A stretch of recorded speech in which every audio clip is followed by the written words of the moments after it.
Hello, everyone. Good morning, good day, good evening, whatever it is in your time zone at the moment. I hope you have a wonderful day. Thank you for joining our online workshop today. My name is Dina Bacovsky, and I'm the chair of IEA Bioenergy. And this is one of the IEA's technology collaboration programs, and we include 24 countries from around the globe. We work together to further research and development and deployment of bioenergy technologies, and we also assess systemic aspects such as feedstocks, climate effects, trade, and related policies. We have around 200 experts who are involved in IEA Bioenergy, and we carry out our work through 11 dedicated tasks. Twice a year, the executive committee meets to check the progress along the work programs, and also to exchange information. And for this purpose, we organize workshops. So this time we decided to join forces with UNIDO and to take a look at opportunities for bioenergy and biofuels in developing economies. So now we have the first of 3 sessions on these opportunities for bioenergy and biofuels in developing economies. And today we will talk about supporting clean energy transitions and improved energy access in developing economies. We here have really great opportunities to put land into use and create rural income. And many developing economies have really good conditions to cultivate biomass.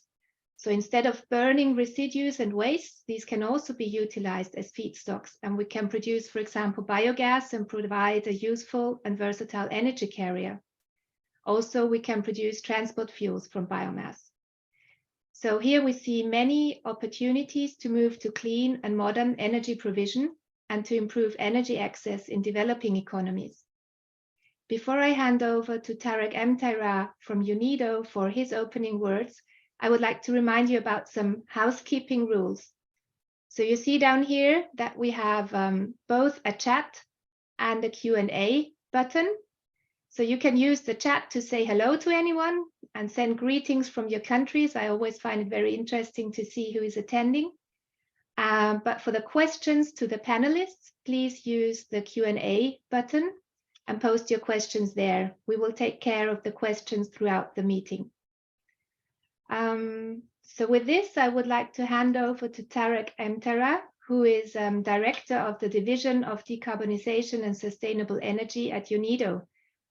He has over 27 years of work experience already in developed and emerging economies, with a focus on sustainable industrial transformation, energy transition, policy advocacy, and applied research and capacity development. So thank you, Tareq, for joining me here, and over to you. Thank you, Dina, and it's a pleasure to be here with you in this series of webinars on the opportunities for bioenergy and biofuels in developing economies. And it's a pleasure to join hands with the IEA Bioenergy Working Group.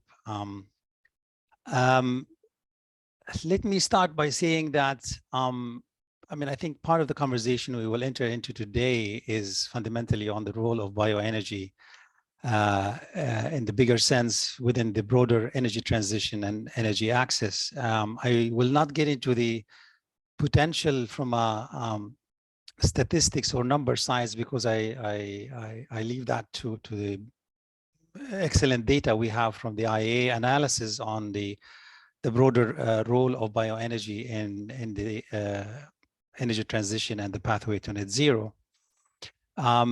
However, I wanted to use the opportunity of this opening remarks to highlight a few issues, at least from the perspective of UNIDO. We have always realized that there is a tremendous role for developing and least developing economies to leverage their bioenergy resources to bridge the energy access gap.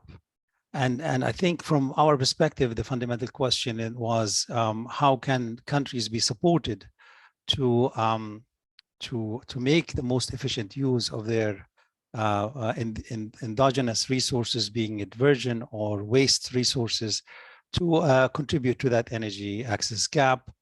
And in the last 10 years, we did quite a number of technical assistance projects in over 15 countries looking at utilization of bioenergy resources or bioresources for energy use, either in the power sector or for fuels or for clean cooking fuels or for gas. And I have to say that the experience has not been always easy or the experience has not resulted in consistent consistent outcomes. The landscape is quite diversified. It's heterogeneous, and that's what makes bioenergy quite special when we look at its role relative to other renewable energy, being it solar or wind, particularly bioenergy on the bioenergy systems, I would call it, not just because it's really a systemic issue. Is on, you look on the upstream side, you have a heterogeneity in terms of feedstocks,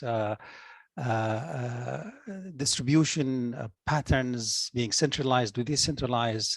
Then you have also heterogeneity on the conversion on technologies. You have first generation, second generation, third generation technologies, which create also a different type of challenges in terms of localization of the technologies, system optimization, control functions. So the tinkering and deployment of these conversion technologies present also their own unique challenges, and eventually also on the end use or the distribution side, what's we call downstream end use side. Again, you are faced with heterogeneous offtake markets from distributed to centralized, to different requirements, to different contracting arrangements. So all that creates what I would call unique context in terms of, or let's say a heterogeneous context in terms of deployment and learning around bioenergy systems, which makes this conversation we're having today and the next 2 days quite essential and part of the equation, where learning from experiences and knowledge transfer becomes key to scaling up the opportunities from scaling up the opportunities for bioenergy and biofuels. So on this note, I look forward to our conversation today and joining Dina in moderating this conversation, and just to perhaps to make the best out of our time, if I may also recommend to our panelists to zoom on exactly the lessons learned from their experience. I think on the generic level, we can say that as we speaking to specialized audiences, perhaps we understand the broader potential of bioenergy, and we understand also the co-benefits and the benefits from transitioning, especially to clean biofuels in some contexts. So it would be extremely valuable for us to zoom on the understanding from your experiences on the unique insights that that we can extract from the on the features of either socio-technical or socio-economic conditions where bioenergy systems can work to deliver affordable and sustainable energy solutions in developing and emerging economies. The second dimension is can we see in the frontiers of technology solutions and the broad technology conversions, not necessarily only within the bioenergy system, but conversion technologies like ICT or digitalization. Can we see in that space opportunities that are tipping points for a scale up of certain business models that can deliver also bioenergy related services to communities, particularly when we talk about energy access, where it's the difficult challenge. So these are the things that we're looking for, and we continuously search for solutions in that space. And with this note, I look forward to our discussion. A warm welcome to all of you participants joining us, and back to you, Dina. Thank you very much, Tareq. Very good introduction to the topic. So before we head into learnings that we have from experiences of our speakers, we will first set the scene with a presentation by Jeremy Moorhouse of IEA. So Jeremy Moorhouse is the bioenergy lead at IEA, and is responsible for developing IEA's midterm biofuels and bioenergy forecasts and contributes to further bioenergy-related work in the agency. And the IEA's net zero by 2050 roadmap is actually a landmark document helping us to understand how it could be possible to reach net zero CO2 emissions by 2050.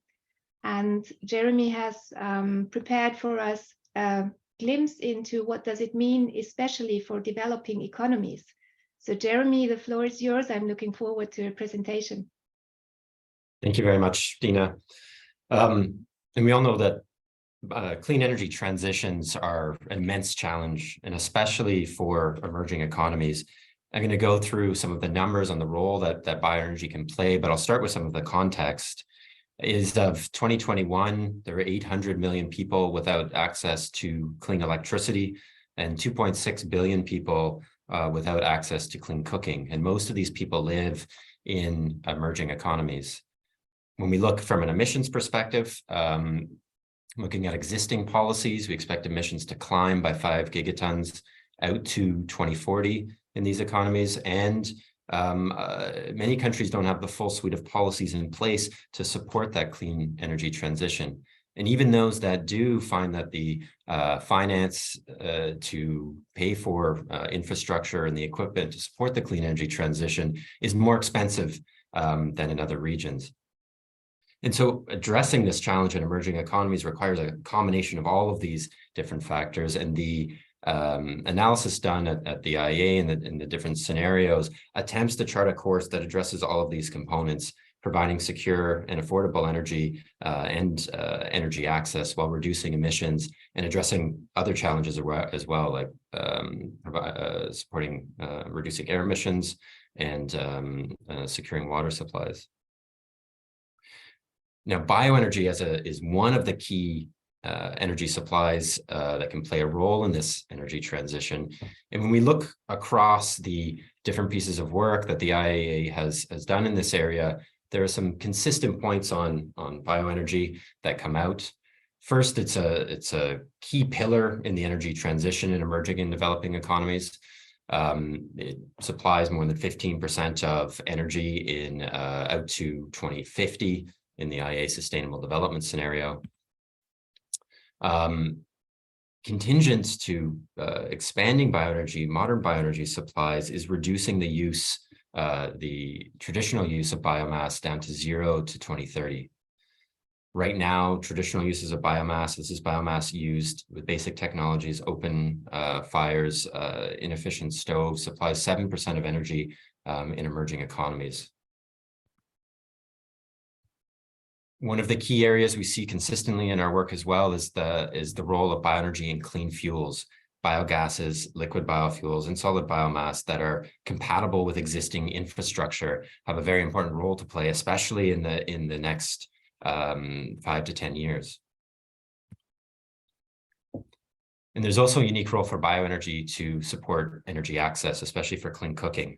So there's a number of different data points, but when, in our outlook for Africa, bioenergy supports 90% of clean cooking supplies to 2030 in sub-Saharan Africa.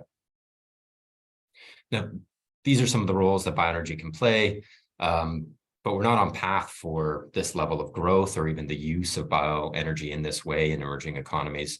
We'd see about 25% more growth is needed when we compare existing policies against those future policies. And at the end, I'll share some of the learnings we've had from different emerging economies around the world on how to actually grow bioenergy supply.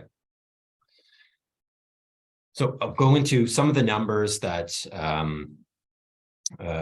first the context, historically, the role for bioenergy and what it looks like under existing set of policies.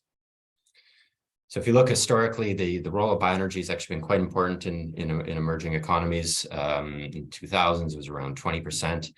But as energy demand has grown, the share, or the total amount of bioenergy has not expanded out to 2020, but it's been fairly consistent. And what that means is the overall share of bioenergy in energy supply in emerging economies has declined to around 12%. And if we look into the future, looking at existing policies, we see that share remain the same.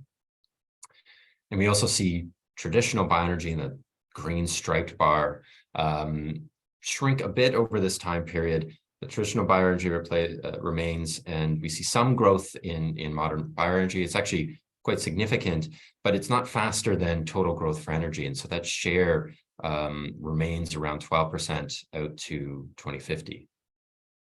I should mention on the left graph, historically, solid biomass is the dominant supply for bioenergy in emerging economies. So a much smaller component for liquid biofuels and gaseous biofuels. If we then turn and look into the future, what that might look like on a net zero pathway, and I'll need to apologize on, we don't have for net zero to 2050, we don't have the full data set published for emerging economies. So this is pulling from our sustainable development scenario, which looks out to net zero in 2070. Now, the role for bioenergy here in this scenario is very different. You see this decline in traditional bioenergy use out to 2030, and then growth in this very significant growth in modern bioenergy. So this is liquid biofuels, gaseous biofuels, and solid biofuels used in more efficient equipment. If we then take a, oops, sorry, I missed this last point. This level of growth and the decline in fossil fuel use means that bioenergy's share of total energy demand actually climbs up to 16% out to 2050. So it starts to play a much more important role in energy supply on this sustainable development scenario.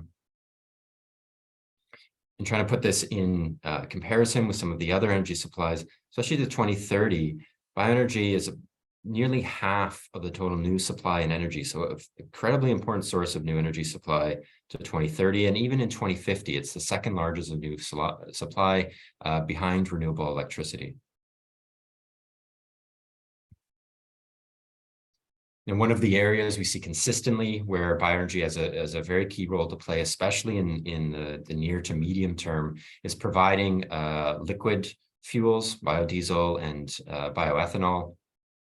Because of the compatibility with existing transportation infrastructure. And in a number of emerging economies, these supplies can also be produced domestically, and so offset imports of fossil fuels.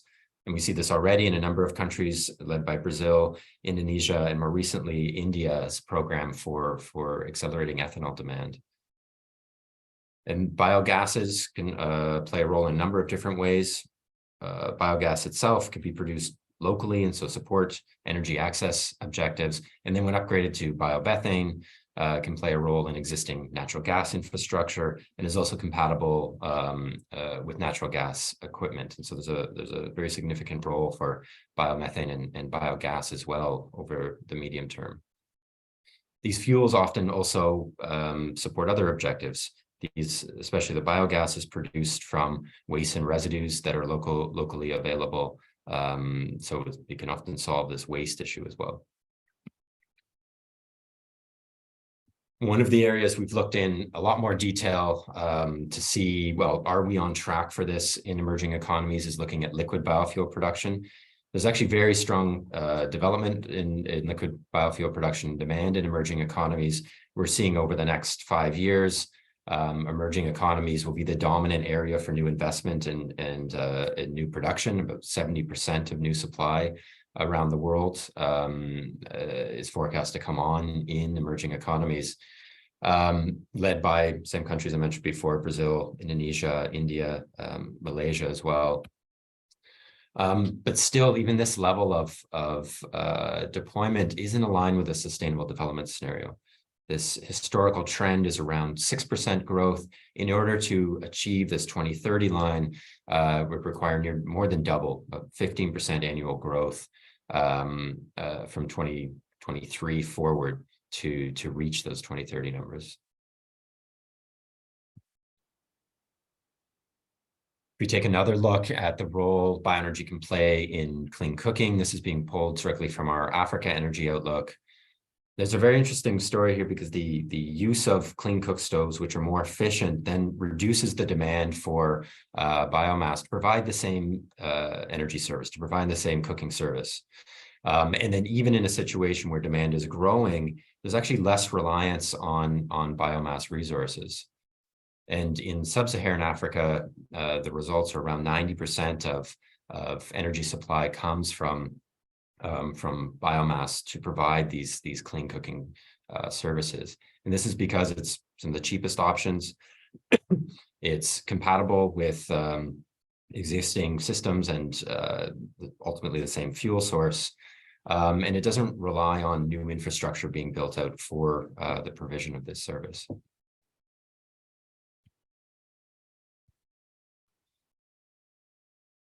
I've shared some of the high-level numbers, what we see globally in emerging economies.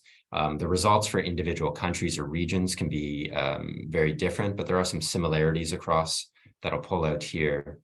For India, out to 2040, we see the same story of this decline in traditional biomass use, which outweighs, in terms of total demand for biomass, use in different sectors. But some of the key points here is that bioenergy generally is quite versatile and can be used in a number of different sectors, again, because of that compatibility with existing infrastructure, although different types are more suitable to different areas. Liquid biofuels obviously play a good role in transportation, but in India, there's also a lot of programs to support biogas in transportation as well. And then solid biomass has more of a role to play in industry and power and heat. India already has a number of policies to support growth in these areas, ethanol and biogas policies for transport and industry, and for power and heat programs to co-fire waste biomass, agricultural residues with existing coal plants. And so some of this growth that we'd see out to 2040 is already starting to happen today. If you look at Africa, I'd shared the component just on the clean cooking at the bottom, but we also see uptake of bioenergy potential in industry and power and transport. These numbers seem quite low, but in the African context, these are actually very significant growth for biofuel use in those different areas. I'll share a few recommendations that have come across these different pieces of work. And when we look at the combination of policies and actions that have led to significant growth in bioenergy use that's sustained over time, the number one component is political priority. I think everyone on this call knows the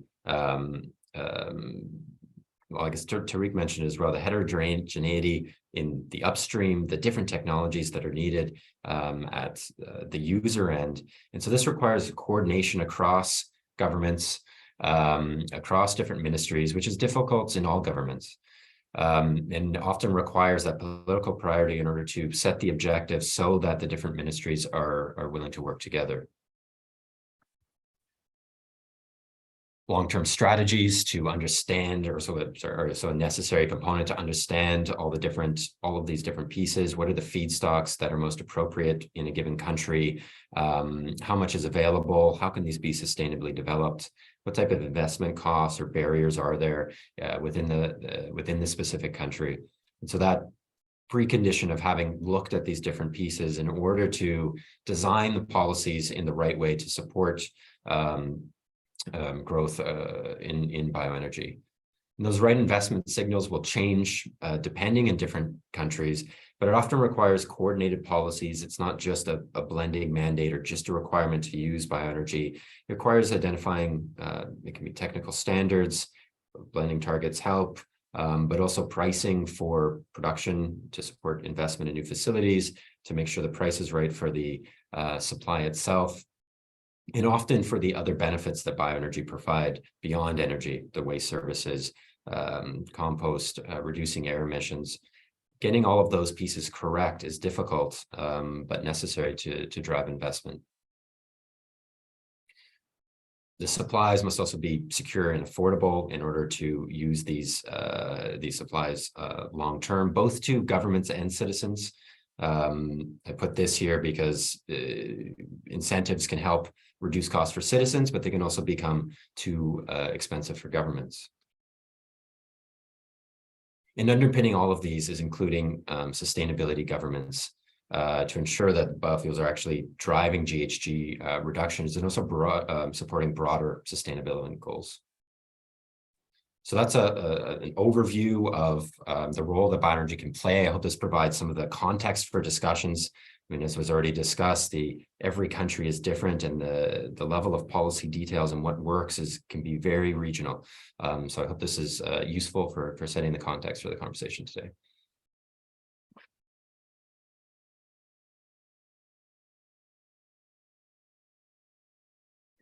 Thank you very much, Jeremy. Thank you. Wonderful presentation, and I already see some first questions posed in the chat. Tareq, do you have an idea which of these questions we should probably directly ask to Jeremy?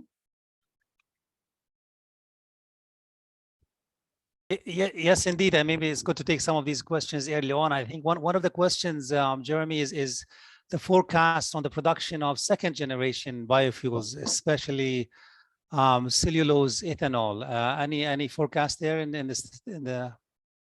Sure. So I didn't share it here. For biofuels, for liquid biofuels, we see a very, very significant growth for these advanced fuels. So not just cellulosic biofuels, but it could also be biodiesels, renewable diesel made using waste oils, agricultural residues, forest residues. So out to 2050, those often are the dominant supply of new fuels. But to 2030, it's a split between continuing use of agricultural and even expansion in the use of agricultural products for biofuels and these advanced fuels coming online. One other point that's worth noting right now, especially for cellulosic ethanol, it's really Brazil and India that are leading in the new development and actually building the commercial scale projects, which is a shift from what we've seen historically, where the advanced economies were driving some of that development. Indeed, we are also involved in one of these projects in India. So it's good to see some commercial facilities coming on scale.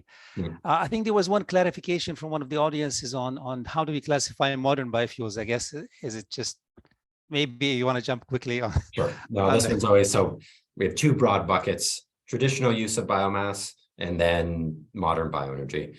It's kind of an exclusionary piece. So modern bioenergy is everything that's not traditional use of biomass, which is the use in, it could be open fires for cooking or very inefficient equipment. In the modern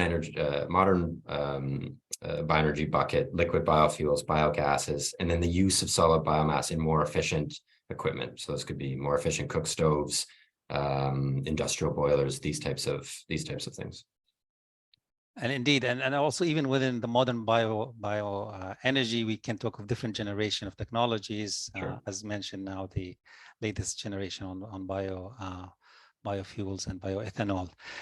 Maybe there's one clarification or actually reaction to the word I use on heterogeneity of feedstock.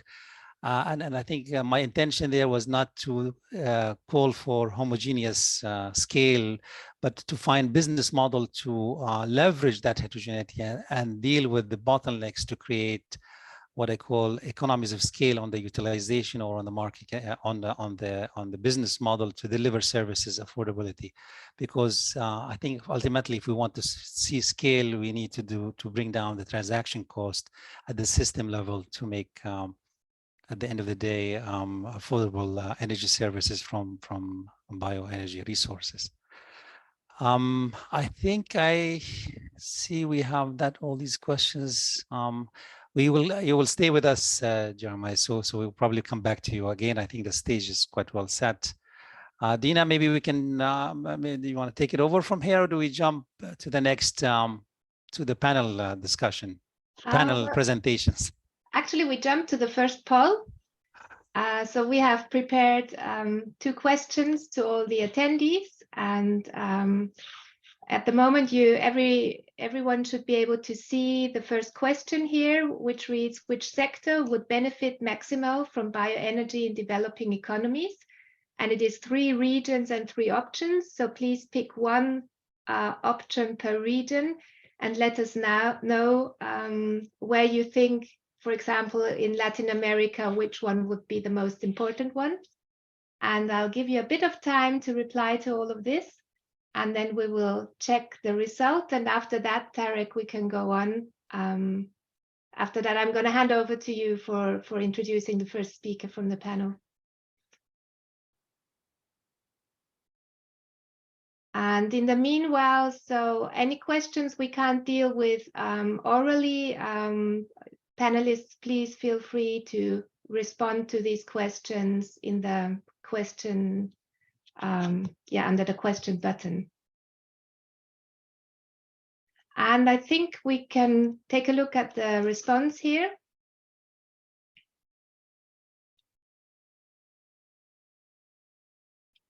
So we can see for Latin America, transport biofuels are voted by 55% of our attendees. For Africa, it is clean cooking with 52%, the winning option. And for East and Southeast Asia, it's a more balanced picture. It's transport biofuels followed by electricity production. Thanks a lot. Good to see this. So Tareq, over to you.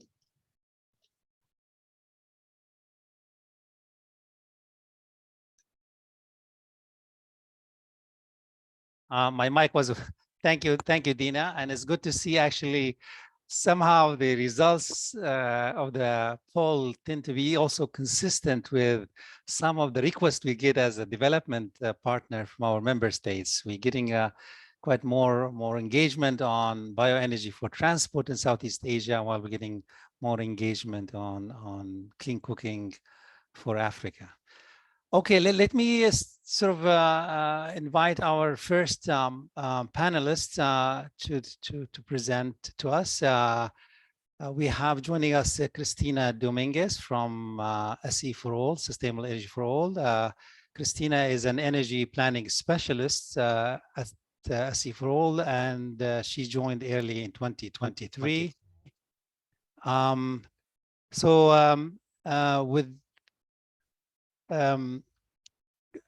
that work, I mean, I wanted to put that in context also. I think Jeremiah mentioned the importance of, in his recommendation, the importance of long-term strategies and planning. And I think SEforALL has been leading the work on looking at integrated energy access planning in that context, and how that have supported better strategizing on the leveraging the potential and the opportunities around bioenergy.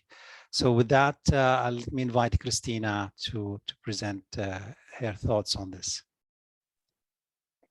Thank you very much, Tareq. And first of all, I would like to thank the organizers of this very relevant workshop for this space. And thank you as well for the introduction. So, as mentioned previously in Jeremy's presentation, bioenergy has the potential to reach energy access targets, and especially with clean cooking. So I would like to emphasize on the clean cooking aspects now with my presentation. And this is by showing you how integrated energy access planning can support to unlock action and finance for clean cooking in developing countries. So let me just start to give you some more background about Sustainable Energy for All. So who we are and what we do. So we are an international organization working with leaders in governments, in the private sector, philanthropy, and the civil society as well, to drive faster action toward the achievement of universal energy access by 2030, and also the achievement of net zero by 2050. So we work basically in this confluence of energy, climate, and development. And we recognize the urgency of SDGs and address human, economic, and environmental costs. We implement systemic solutions to unlock countries from high carbon futures. So for example, we have different programs such as the Universal Energy Facility, the African Carbon Markets Initiative, etc. And we collaborate with impacted communities and countries for tailored and affordable and effective as well solutions.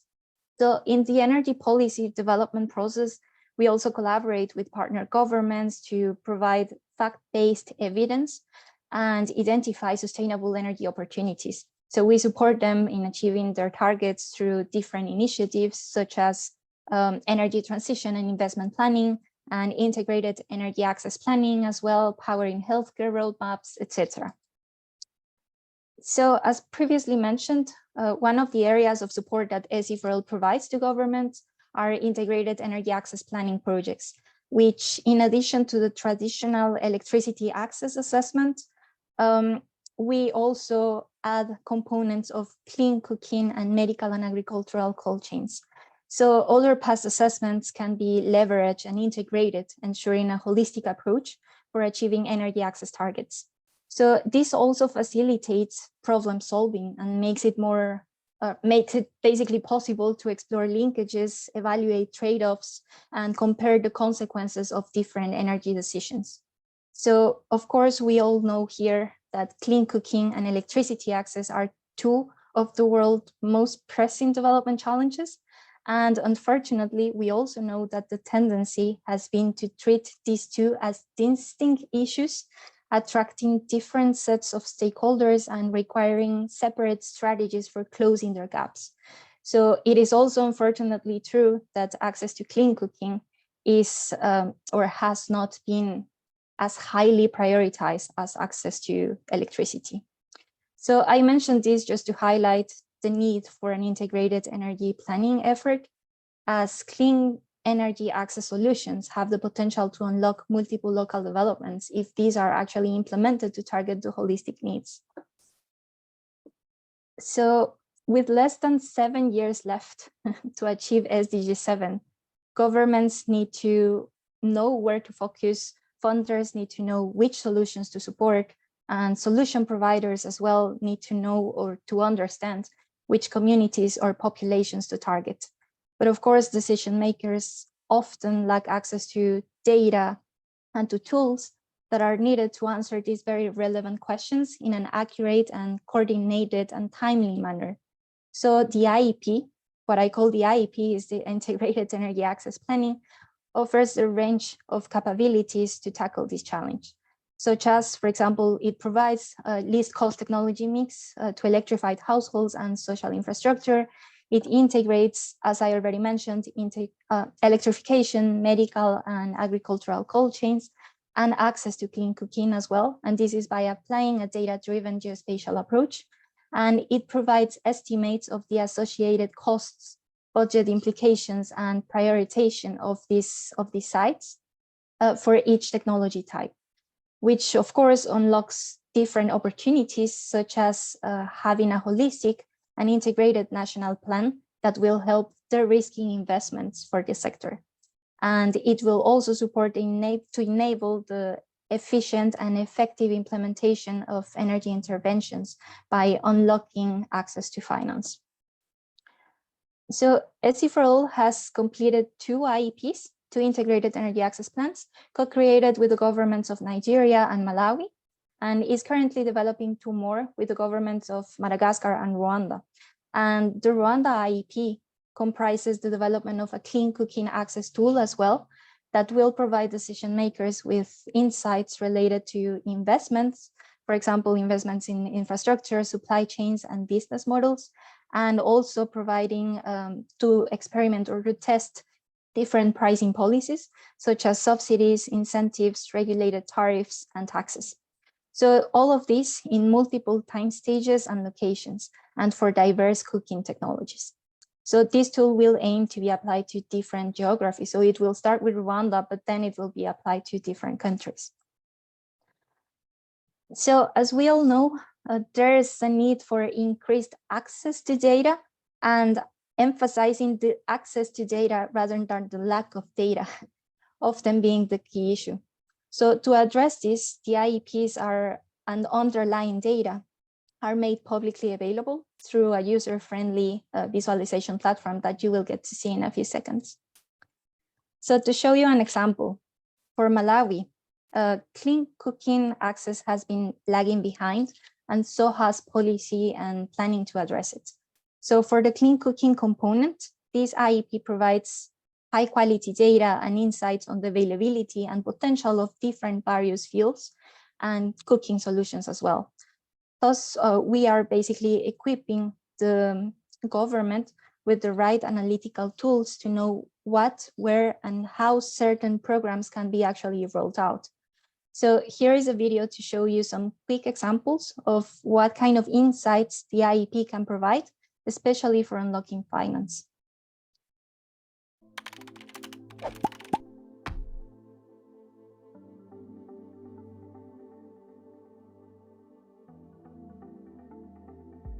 As a private sector clean cooking solution provider, the Malawi Integrated Energy Planning Tool allows you to identify potential areas to expand your services. In this scenario, various indicators like LPG ownership, e-cooking ownership, biogas ownership, and more in 2030 helps you to visualize the expansion opportunity and the technologies available for expansion in the top 5 electrified communities in Blantyre.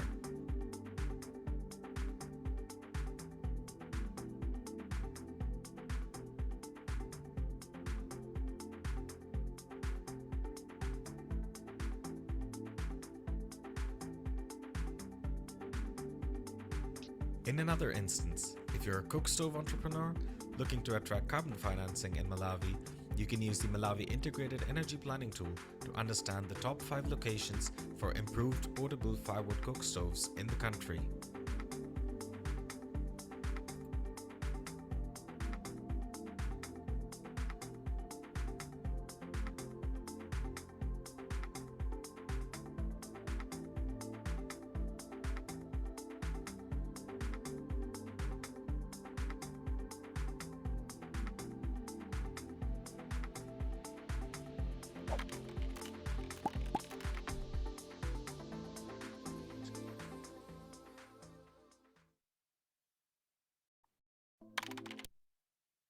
So yeah, this was just a small demonstration of what kind of insights can the IEP tool provide.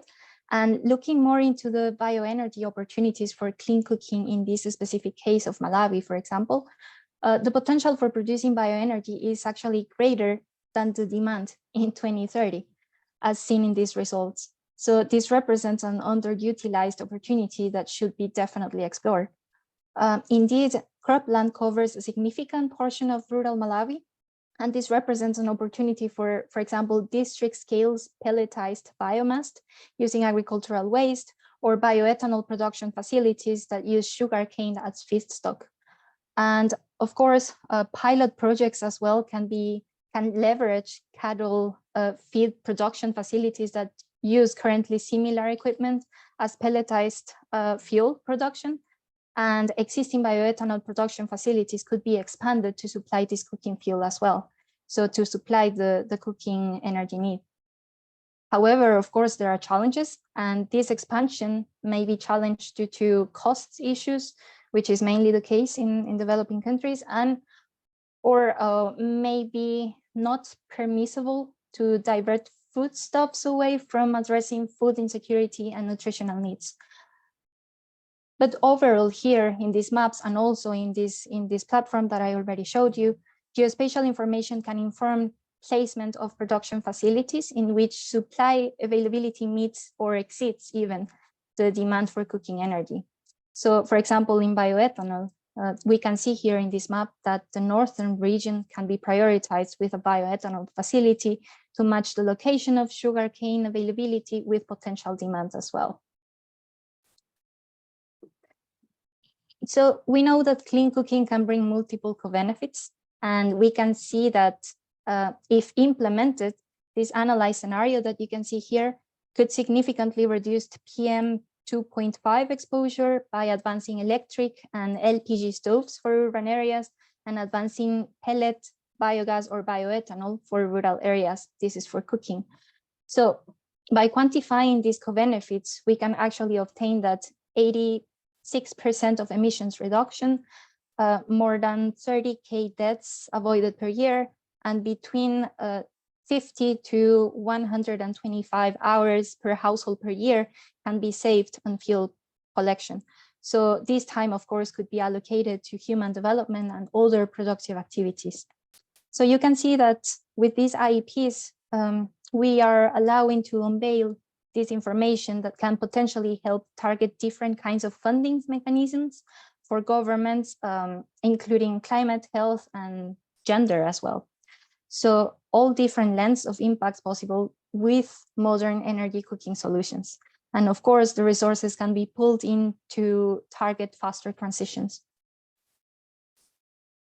So we have the plan, but what about implementation? While IEPs can significantly improve to enable the environment, of course, the next step will be to raise the finance to bring all of these different solutions into action. So data is essential to support financial decisions, and this is one of the key ingredients to success that we have identified. So this is the type of support that the IEP provides, data-driven insights, so decision makers can be informed on their financial decisions. There needs to be acceptance as well, trust and agreement of the plan among different sectors. Policy and regulatory frameworks must be adequately implemented to enable the environment for actions. And of course, there's need to be coordination with private companies and finance to private companies that transform these plans into actions. So there needs to be as well capacity development to ensure this long-term sustainability and implementation of the planning efforts. So for example, for ensuring that the IEP stays relevant, there is a need of creating this strong capacity, of building this strong capacity and further collaboration among different partners to ensure its continuous update. And also a collaborative environment is needed among partners. And this is to leverage existing knowledge and programs, as well as leveraging funding allocated to electricity access sector to propose that clean cooking access initiatives are implemented jointly. So let's not try these two different issues as separate issues. Let's just try to tackle these challenges jointly. So to finalize, I invite you all to explore by yourself in this website, the IEPs that we have developed for Nigeria and Malawi. And soon there will be published ones for Rwanda and Madagascar. So thank you all very much. And please, if you have any questions as well, and we are not able to address them here, drop an email in this email address. Thank you very much. Thank you very much, Cristina. Indeed, and it's extremely valuable that you highlighted also the opportunities in terms of how the tool can be used from the perspective also of the private sector to understand. Maybe a quick question from my side to start some thinking. I mean, so you mentioned you tested this in Rwanda and Nigeria. There are a few other countries in the line. How can countries participate in this tool? Do they have to come to you? Is there cost involved? What is the process? Thank you, Tareq, for your question. It's basically a collaborative effort.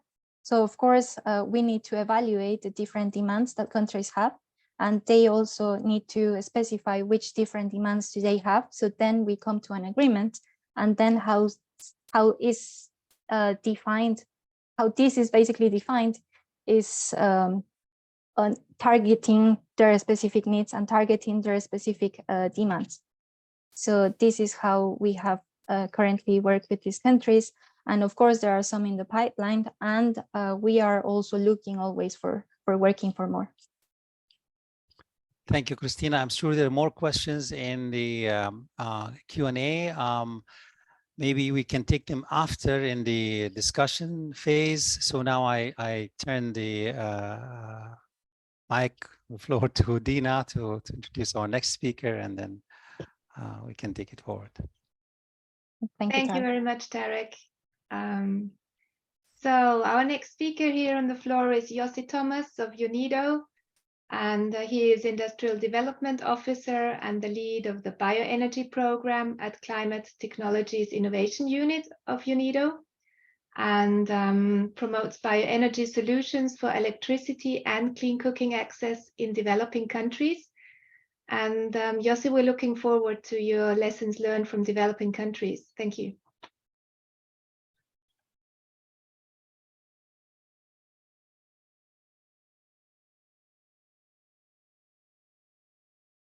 Thank you, Dina, and for the warm introduction. And I'm looking for, after listening to presentations on strategic perspective, my presentation is focusing on the experiences from the field,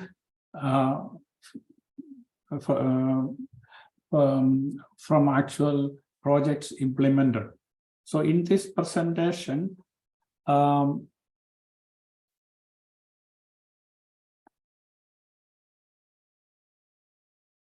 would like to briefly discuss the current energy and environment context in developing countries, then give an idea of how bioenergy can considerably contribute to the clean energy transition, overall economic development, self-reliance, and energy security in developing countries. UNIDO has implemented as many as 15 bioenergy projects in various developing countries in Asia, Africa, and Latin America over the last 1 decade.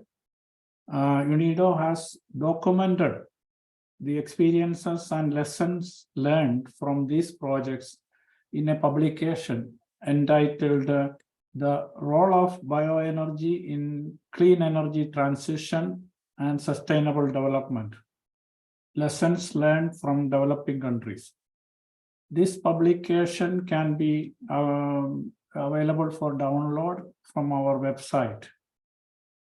I draw the experiences and lessons learned and recommendations from this publication.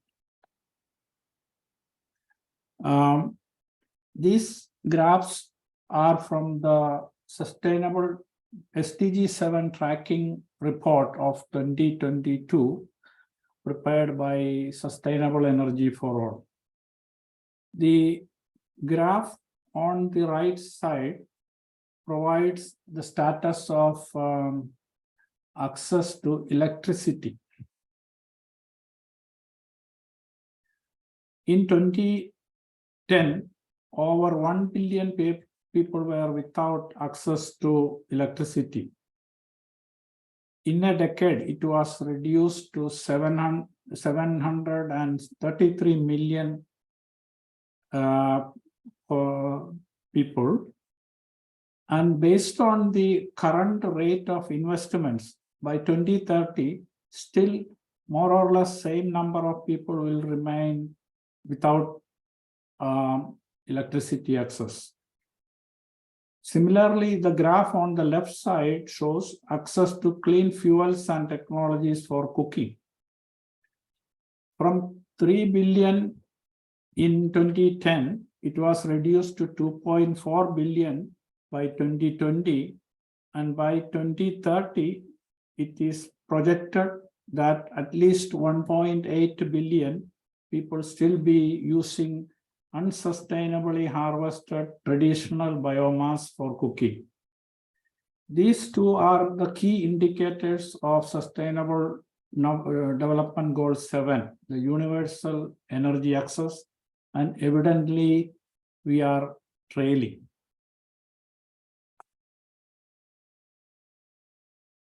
And this graph is from a very recent UN ESCAP document, Race to Net Zero, Accelerating Climate Action in Asia, in Asia Pacific. This articulate key greenhouse gas emitting sectors in the region. These are energy sectors with a share of, these are energy with a share of 38%, manufacturing with the 17%, and transport 10%. The report was also mentioning that 85% of these emissions come from burning fossil fuels.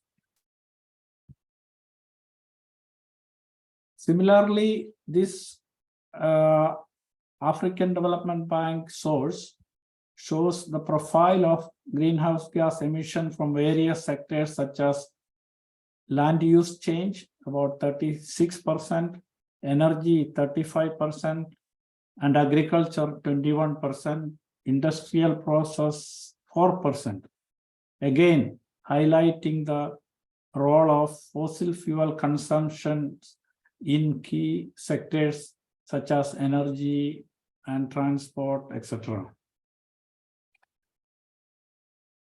Synthesizing inferences from the previous slides, the key question arising is how can developing countries transition from as much as 85% fossil fuel dependency to achieve net zero? Considering the availability of land area and vibrancy of the agricultural sector, can bioenergy replace imported fossil fuels from energy, transport, and household sectors in these countries? Many of you may recall that IEA's net zero scenario estimates a share of at least 16 to 25% of modern bioenergy by 2050.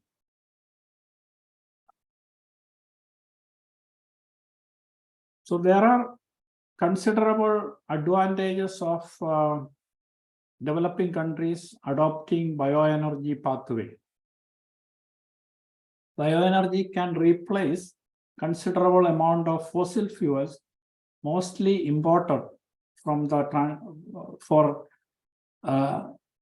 from transportation and energy generation sectors. They can graduate to tier 4 clean cooking solutions such as biogas, pellets, and ethanol, and reduce considerable deforestation. This also save foreign exchange from reduced fossil fuel import. According to estimates in one of UNIDO's reports on biofuels, about 0.2 to 0.3% of GDP can be saved in foreign exchange by introducing E10 in the transport sector in many developing countries. Bioenergy adoption can stimulate agriculture and industry sectors, bringing overall economic prosperity and well-being. Lastly, improve energy security and self-reliance besides meeting SDG and NDC targets.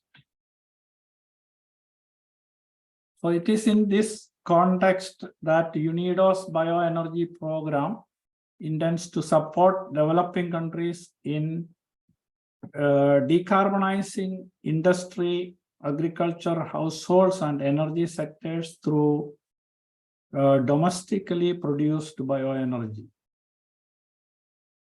It also supports promoting waste to electricity, process waste to electricity, process heat, and biofuels in agro industries, and also advising developing countries in creating bioenergy industries and value chain.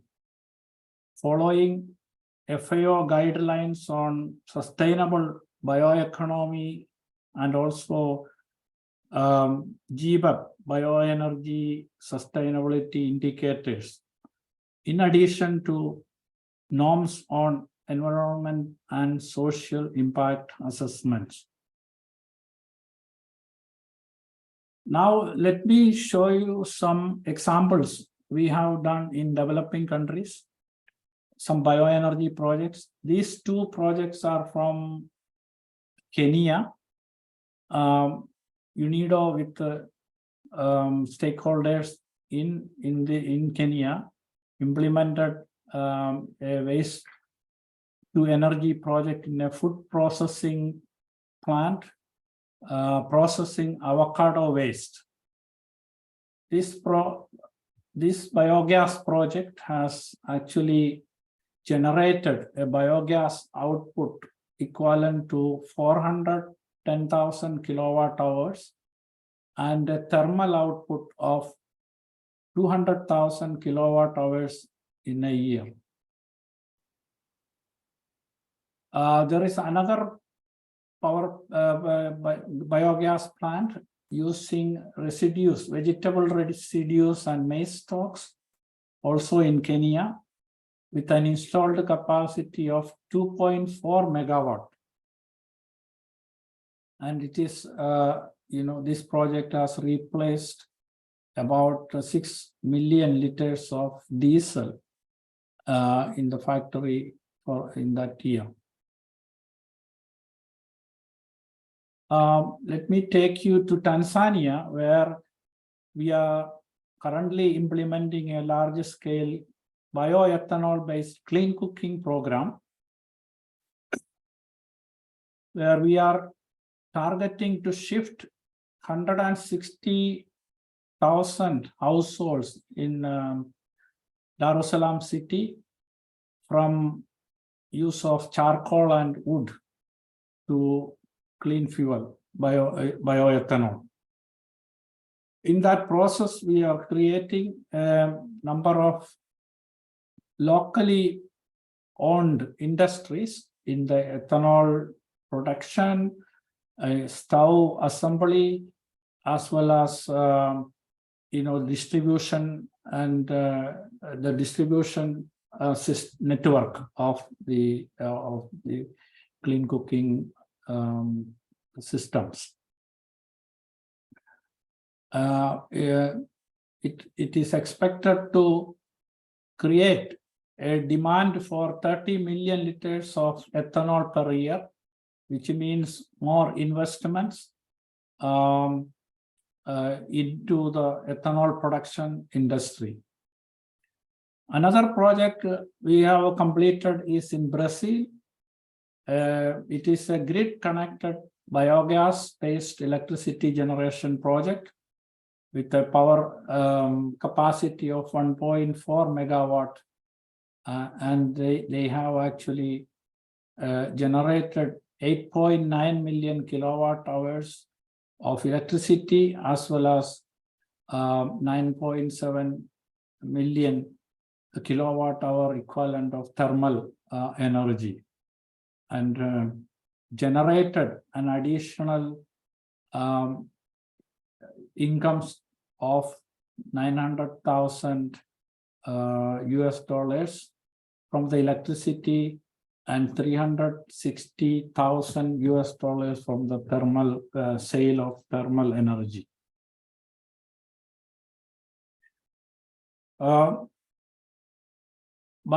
Through implementing all these projects, we have also identified a number of challenges faced by developers and implementers of bioenergy projects. These challenges can be categorized in various blocks, like policy and regulatory framework. One area we usually identify is a mismatch between policy, regulation, and implementation. So most of the developing countries already have policies and regulations in place, but while implementing it by various government as well as other parastatal agencies, there are always, we see contradictions, and that leads to many issues for the private sector to comfortably come in.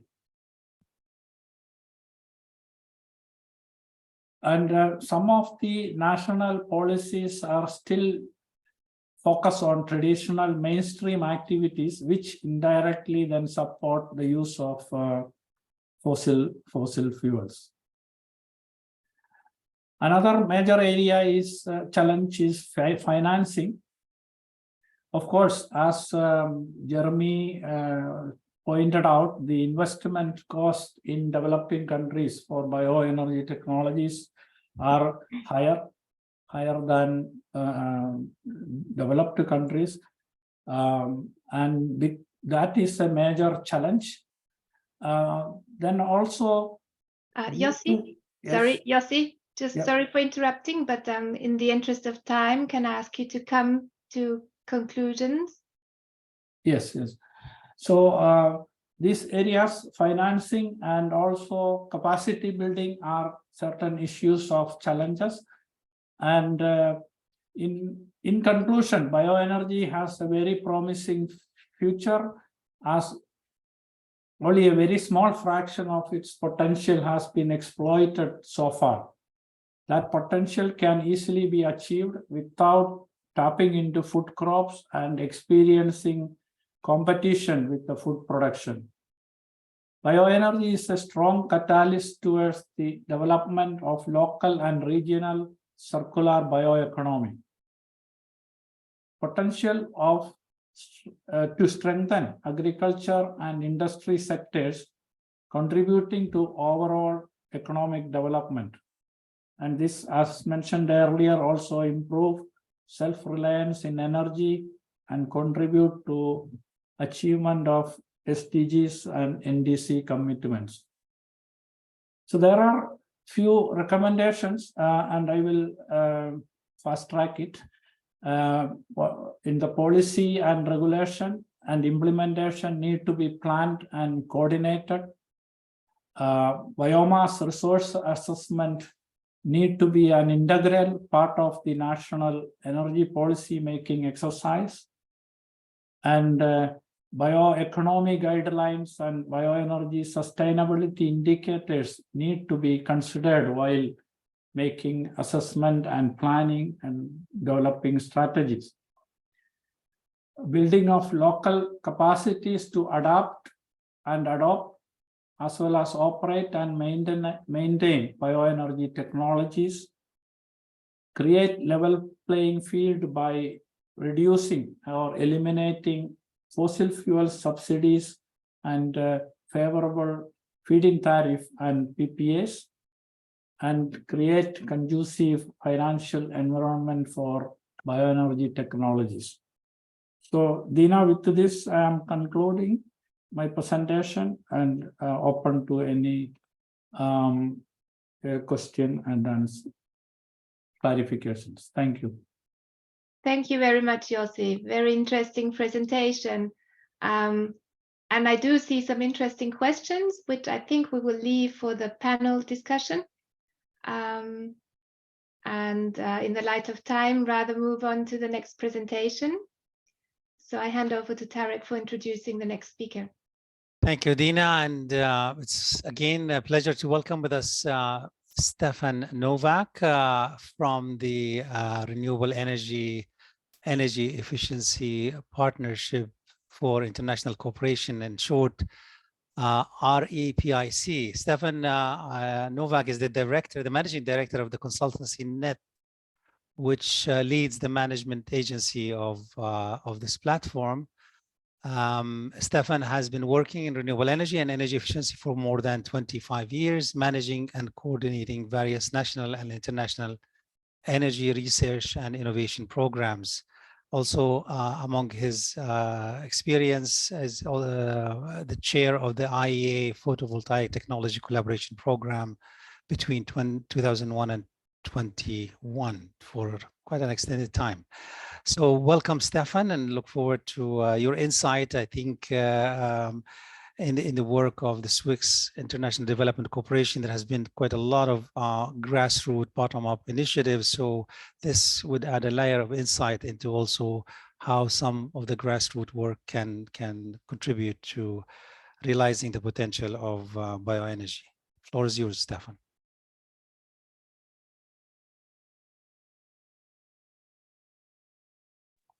So thank you very much, Tareq, for the nice introduction.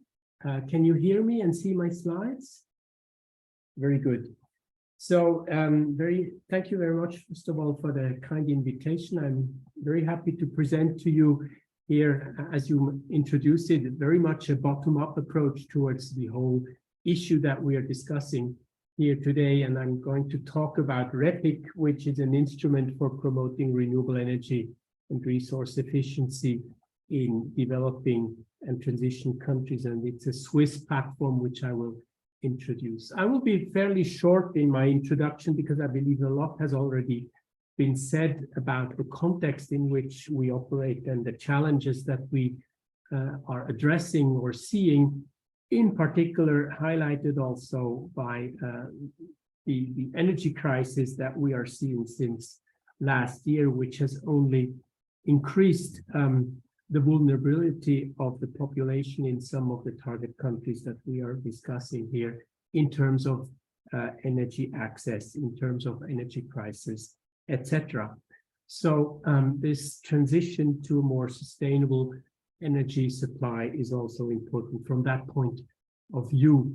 There has been, of course, analysis over the past year. Some of that has already been shown, showing record growth of renewables, and yet still a strong dominance of the fossil fuels in the overall picture, and the energy transition still being a challenge worldwide.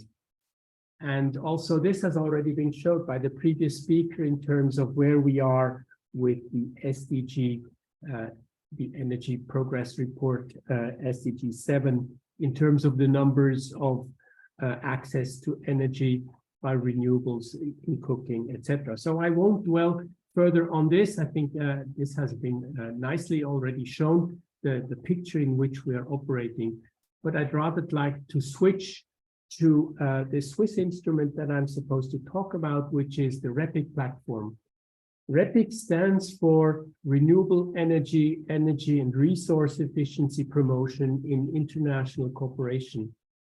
And it is a common initiative and platform of 4 Swiss government agencies working in different fields of economic cooperation, development cooperation, environmental technologies and implementation, and energy technology and implementation. So it gives a very broad constituency in terms of the different competencies and missions involved. And it is indeed an interdepartmental cooperation in Switzerland between 3 ministries. So I just wanted to highlight this also as a feature of working together, not only between countries, but within one country, having different agencies responsible for different parts of the game. The goals are about project support, communication, and coordination of these different sectors. The platform is operational since 2004 and has supported about 200 projects over this time in more than 50 countries. The objectives, more formally speaking, are the promotion of knowledge and technology transfer in developing and transition countries in the 3 areas: renewable energy, energy efficiency, and resource efficiency, and by that the contribution to sustainable development through international cooperation. So in other words, REPIC aims to achieve a contribution to the SDGs, but also a sustainable impact and scalability and multiplication of its project efforts. The approach of this platform is very much bottom-up, focused on realistic, sustainable, and market-oriented projects that reflect strongly the local needs for an identified beneficiary. So it really starts from the need perspective rather than from the top-down approach. Projects that are supported within this platform need to have some kind of innovation, either in technology, in the business model, in the regulatory frameworks, or also in the customer relationships. Presently, we have 2 instruments applicable. One is more in the pilot phase. This can be both technical and commercial feasibility, or in the more early commercial phase, the REPIC rollout, which has just started 1 year ago, for which we are looking at the first project proposals now. Very important is the sustainability in all dimensions, sound project planning and management, and very generally hands-on, concrete, and practical approaches.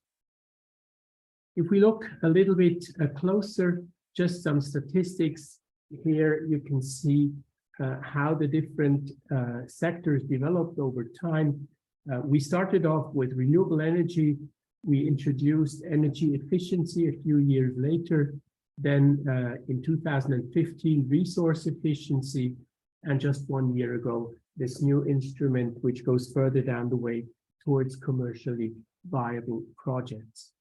And if we look within the renewable energy sector, we can see that this is the part, the green part is the biomass part of the projects. And if we look more closely in terms of numbers of those 200 projects, a little bit more than 50 are either biomass or resource efficiency. I name both of these because many of the resource efficiency projects are also in one way or another bio-waste projects typically. And this is just over the last 5 years or so, the spread in terms of the countries where those projects are involved. What we see recently is an ongoing demand from existing and new partners. This is, I guess, also a reflection of the present market context. We see an increasing commercial and deployment orientation of projects, and what's interesting, a more complex and system orientation of the project. So it's not a singular technology, it's often a combination of different technologies. And this also includes very often the storage pipe. And finally, there's a cross-cutting relationship to other sectors like food, agriculture, and materials. And we've started since a few years also to track down the different SDGs and where these projects contribute. Here are a few numbers, which I won't go into the details. I suppose the slides will be available later. But we are trying to track these different impacts, which is not an easy task, but an important task to justify what you are doing.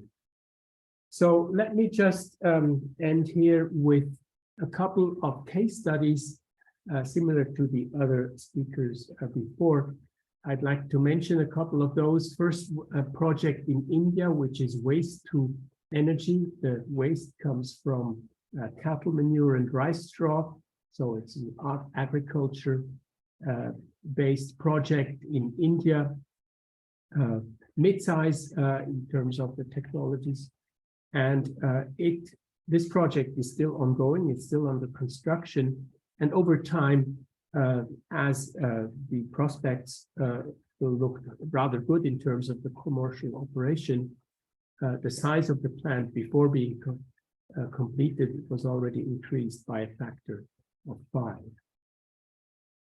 A second project I'd like to mention, also in the same sector, but this time in Peru, in South America, is a project related to coffee waste, and it concerns the pyrolysis of coffee waste, which then also produces biochar and thereby improves the whole value chain of the use of the resources within the coffee value chain, provides for a more efficient coffee drying at the same time, biochar as a fertilizer for soil remediation. And this project is also related to a similar project in Vietnam. So we're trying to use the experience from the same sector in different world regions in order to make this transfer not only north-south, but also south-south. The third case study is about a project on palm oil production and its more sustainable production in Africa, more precisely in the Ivory Coast. This project has just started, and it's all about a composting of the palm oil production residues by improved composting technologies, and thereby supporting a more organic palm oil production.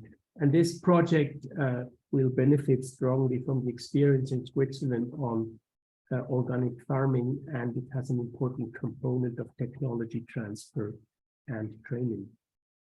And finally, this project here, which is different, it's not really bioenergy, but it's interesting in terms of the resource efficiency or the circular economy, if you like. This project looks at the waste coming from coconut husks and how this waste could be upcycled to produce new construction materials And this project also has just started and looks at industrial scale of this value chain, creating a new material from existing waste in this coconut production. So to summarize a few lessons learned, and I think this holds particular for bioenergy and resource efficiency projects, is that the technologies need to be adapted to the local conditions in various aspects, in particular also, of course, in terms of the feedstock being applied. Then the durability and sustainability of the processes on the one hand, but also of the components which are being used in this technology are critical. We often see projects which start off quite well, but which then encounter maybe some issues about the sustainability, in particular, of some of the components used. Besides that, of course, the socioeconomic aspects, including viable business models, are the key. And we also put a strong emphasis on the customer's need, which helps to solidify the sustainable viability of the acceptance of such projects. Then non-technical risks need to be systematically assessed.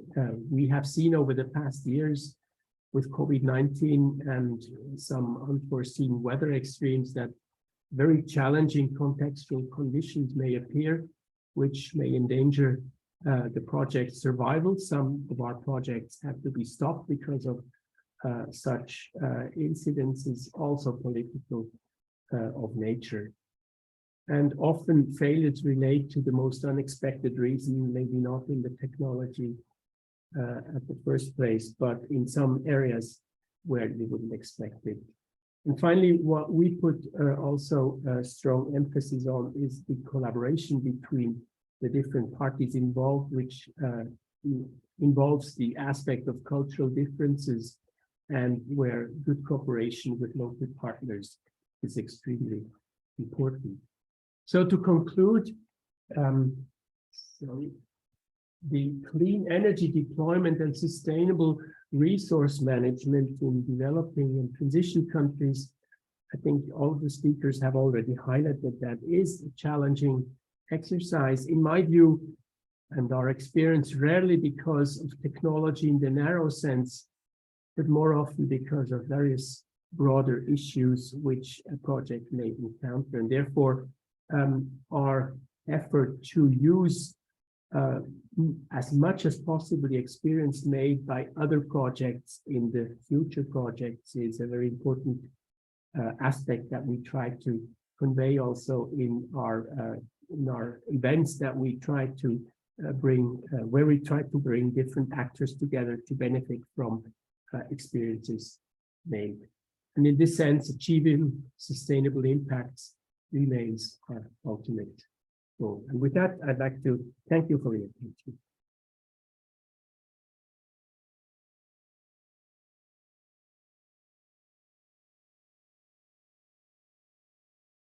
Your microphone is switched on. Sorry. Thank you very much, Stefan, and thank you for the reflections on the lessons learned and the conclusions. And I think echoing some of your observations on failures is often from the most unexpected areas. This is quite sort of resonate well with some of the experiences we have also with our technical cooperation, and also on the not necessarily the technology failure, but other aspect of the system integration. I noticed some of the questions actually specific to your experience. I will come back to them maybe in the discussion, but for now, for the sake of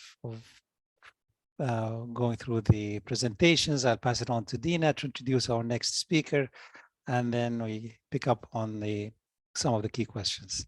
To you, Dina. Thank you, Tareq. And actually, I'm going to introduce two speakers at the same time because this is a shared presentation by Leonard Levesque and Fatma Ashur. So Leonard Levesque is a coordinator of the long-term Joint European Union and African Union Research and Innovation Partnership on Renewable Energy, very complicated name here. And he's also developing sustainable innovation projects at LGI Consulting. And with him is Fatma Ashur, who is director of the Center for Environmental Hazard Mitigation and Environmental Research and Studies at Cairo University.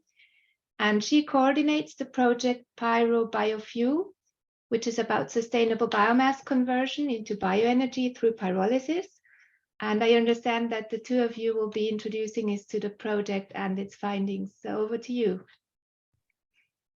Thank you very much, Dina, and sorry, Fatma, I'm not very well educated because ladies first, but as general coordinator of the project, I will start. So first of all, thank you very much to IEA Bioenergy for the invitation.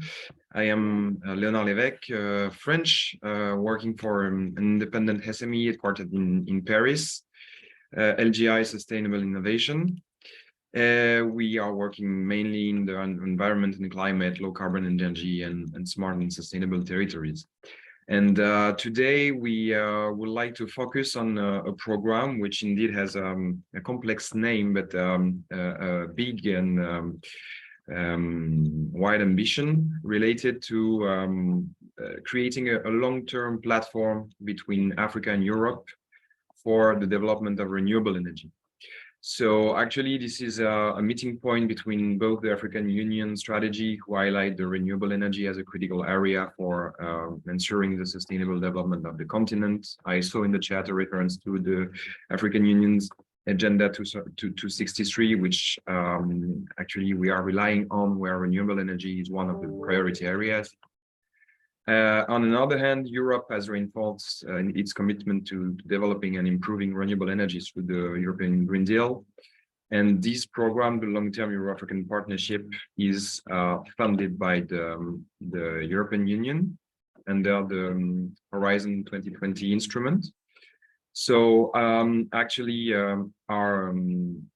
our mission is to demonstrate the efficiency of the program and to create the conditions for the long-term partnership, but also to demonstrate the efficiency and attractiveness of joint programming and joint calls, to mobilize the relevant African and European knowledge communities and other stakeholders to address renewable energy challenges for the African Union, European Union collaboration, to contribute to the production of new knowledge, innovation, technology, and products in the field of renewable energy, and finally, to accelerate the inclusive transition to reliable and affordable renewable energy. So actually, we are not only covering bioenergy and biofuels, we have a wider approach, which is covering the mapping of joint research and innovation actions for future renewable energy sources development. So mainly it's mapping the research and innovation initiative and sources at the African level mainly. We have a second priority area on the end of life and second life management of environmental impact of renewable energy components. We also have ongoing project on smart standalone systems, on smart grids for off-grid applications at different scales, on processes and appliances for productive use, what we call produce, and finally for innovative solutions for priority domestic uses. So we work on clean cooking and cold chain, and through this specific area of intervention, we work on improving and managing solar PV system, cook stoves, and cold chain components for food cooking and storage.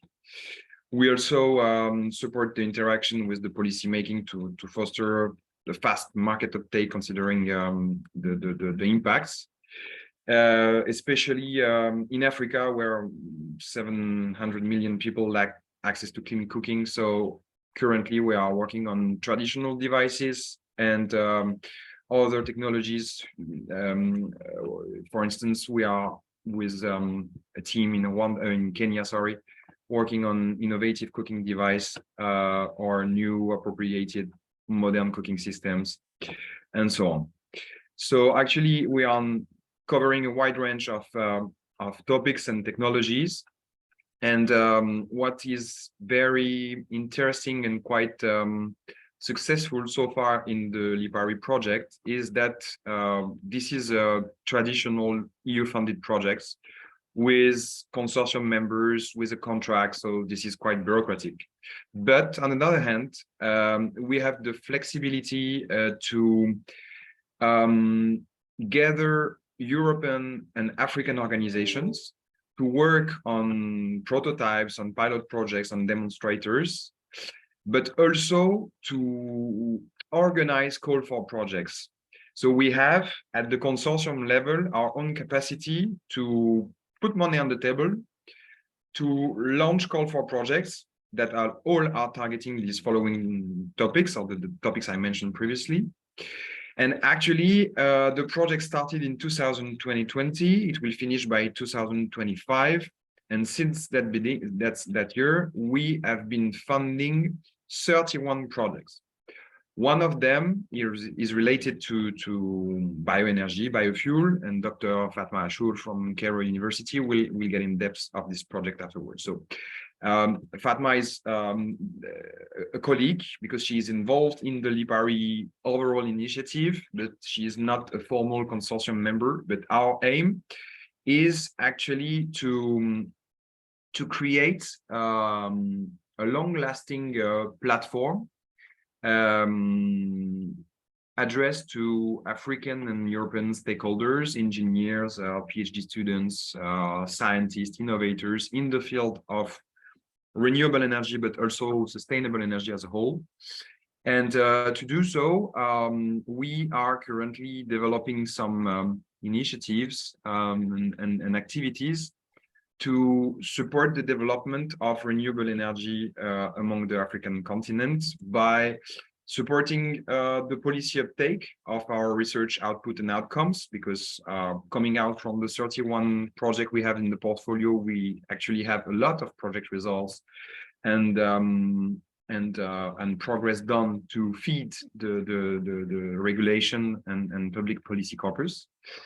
We also have a lot of knowledge and project results that are able to foster the technology infrastructure roadmaps for research and innovation when it comes to African Union, European Union cooperation.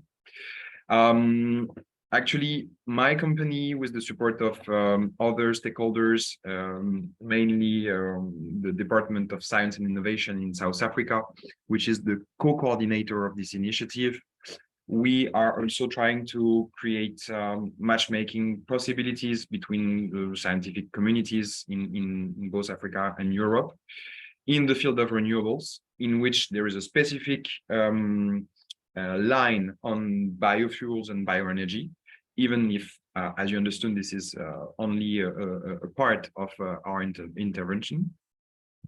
We are also discussing with the European Union, which is our funder, as I said, on integrating additional initiatives, not only on renewable and sustainable, but also on climate change, that are also funded by the European Union or other multilateral donors that are intervening in Africa.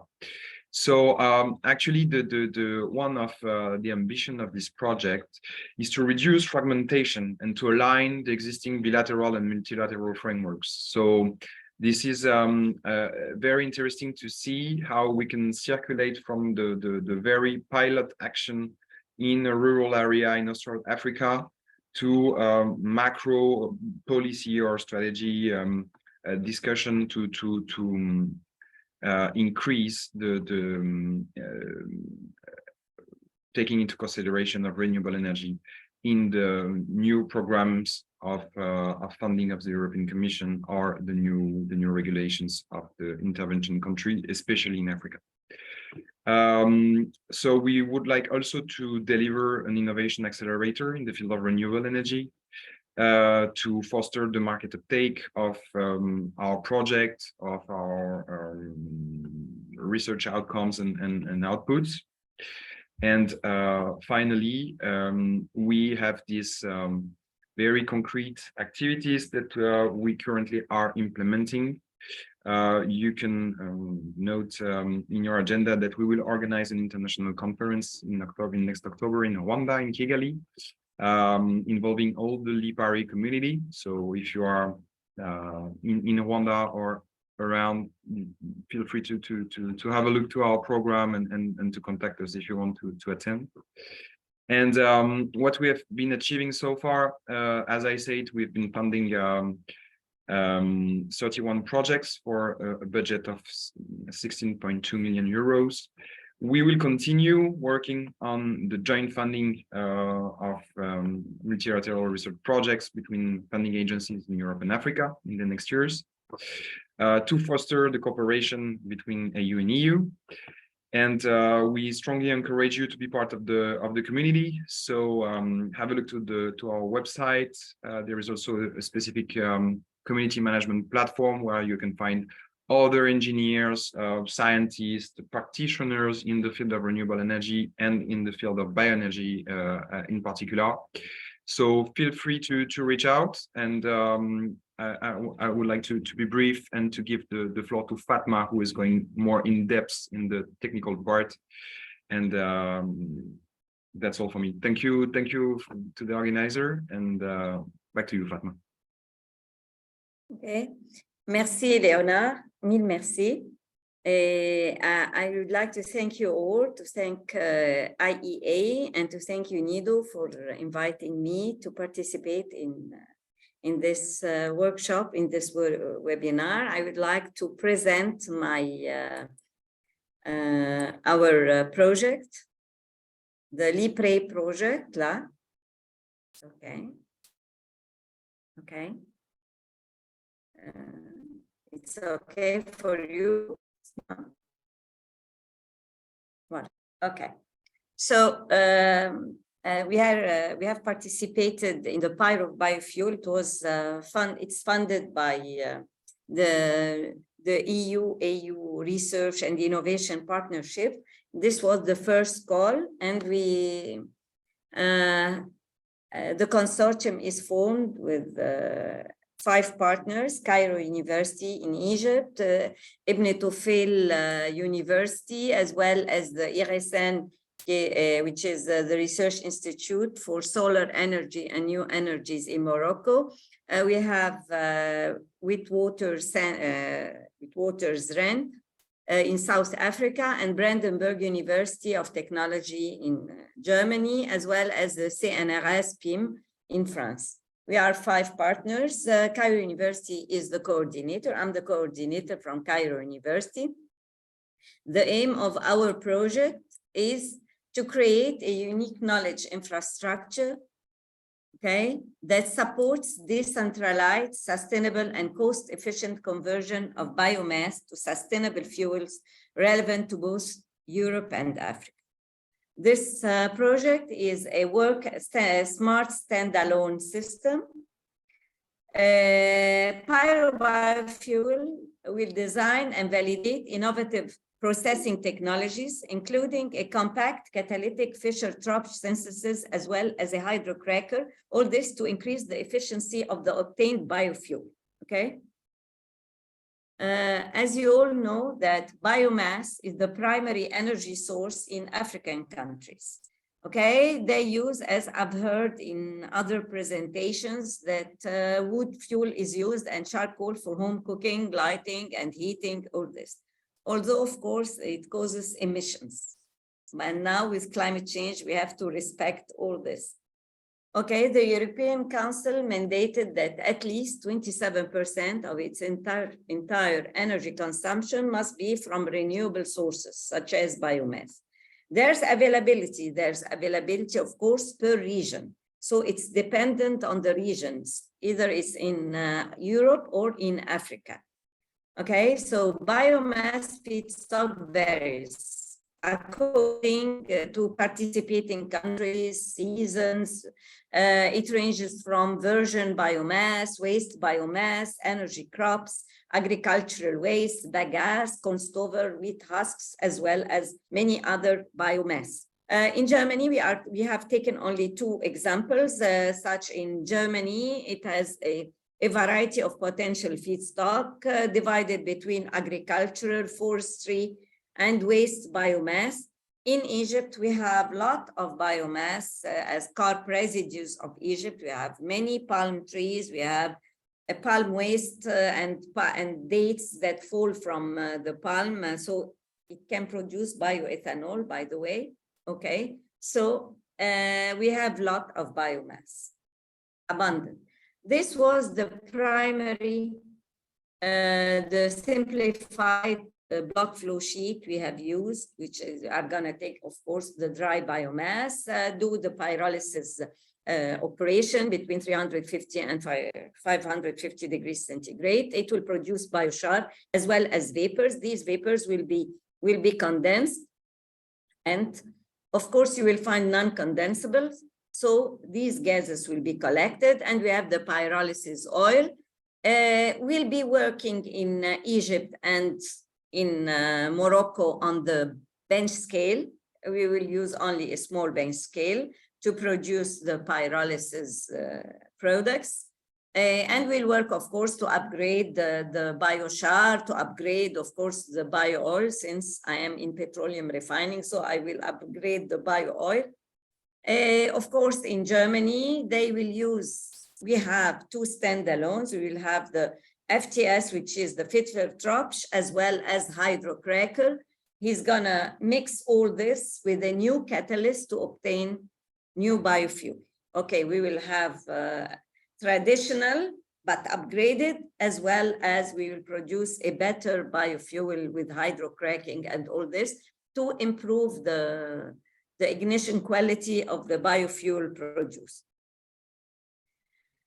The current challenges addressed by the projects are, of course, the currency devaluation due to international crisis. We are all suffering from the devaluation happening to our currencies. Either it's a euro, it's an Egyptian pound, it was a dollar, it was whatever. So which is causing significant weekly change in the price of the materials used. For example, we have also the delay in the acquisition of the experimental setup and the export problems also. So when we were asking for, we were asking for the equipment to be delivered, they told us the price is for this week. Next week, it will be much, much higher. So the prices, and we tried also to find, because of export and import problems. The problem is also we have a problem with import, so we have to get the local. Then current results obtained.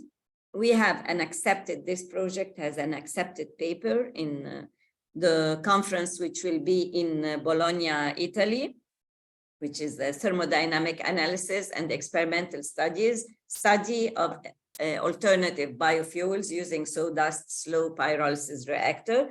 The authors are from Cairo University as well as from this university. We have a very collaboration with South Africa. We have a review article in process, another review article in process. It's a collaboration between all partners, the 5 partners in the project, as well as we are working on the optimization of pre-treatment techniques for palm waste in Egypt and Morocco. These are our current results. This was our kickoff meeting in Egypt. Of course. It was in November 2022. Okay, what we expect as end of project expected results in 2025, the implementation of a design catalyst into MCR at lab scale. This will be done in Germany. Experimentation of pyrolysis at the micro scale and at the laboratory scale. Accurate material products balance and kinetics determined with scaling laws for large scaling projects. It will be in South Africa, but the experimental at lab scale will be in Morocco and Egypt. The numerical modeling to be able to calculate the life cycle assessment. It will be done at the RSN. Validation of the integrated biomass to fuel conversion technologies on pilot scale will be done in Egypt and in South Africa. We will have also the techno-economic analysis and the LCA for European and African case studies based on region-specific feedstock. The socio-economic impact study of biomass pyrolysis, because we would like to create jobs for women and for others. We hope to have a successful completion of 1 PhD thesis, 1 postdoctoral training, submission of 8 publications to high impact peer reviewed journals. We are targeting for 5 workshops showcasing modeling in the bioenergy industry, use of hybrid Fischer-Tropsch and hydrocracking technologies in the bioenergy industry. It will be conducted, it will be held in Germany. Environmental and LCA assessment of biomass, I think it will be done in Morocco. Bioenergy industry promoting gender equity and SMEs development, I think it will be done in Egypt. Integrated biofuel technology in South Africa. We have also expected Fatma? Outcomes in case of success. Excuse me, Fatma. In the interest of time, we have to conclude. Yeah. Please. Okay. So I will pass to the. Yes. Would like me to skip the main risk of failure during project implementation, delay of acquisition of experimental setup, low performance of equipment, required data not available from within the project position of the pyrolysis products.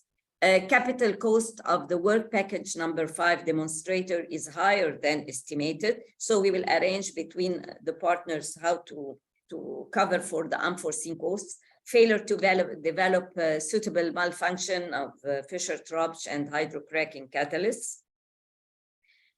Contribution of the project to AU and EU research and development cooperation, exchange knowledge between targeted research activities between partners from the EU and Africa to develop the technology state of the art.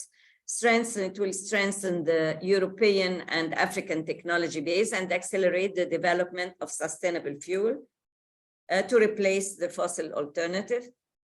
Interest of consortium members in participating in the LIPRE clustering activities, optimization of pyrolysis technologies for different feedstocks, combination of the microchannel reactors with other technologies in biomass valorization, use of microchannel reactors for the production of other types of energy carriers, such as hydrogen, combination of biofuel technologies with renewable energy generation solutions, and development of model-based decision-making tools to aid process assessment and increase operational efficiency. Also through country-specific techno-economic studies and life cycle assessments. And thank you. Thank you very much, Fatma. You're welcome.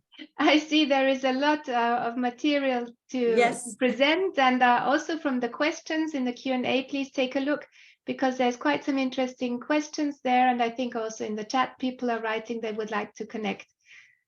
Okay, so thanks for this. Thank you so much. So we won't take any questions right now. We will keep them for the panel discussion or for replies in writing. And now we have the opportunity to go for a second poll where we see from the audience what is your thoughts. So the question is, what can the international community do to support clean energy transitions in developing economies? And you can select 1 or 2 of those, not all 4. So it's funding programs or provide access to finance, or capacity building and technology transfer, and awareness campaigns. And while people are clicking here, I can inform those who have already done so. So there was a question on how many people participated in the first poll.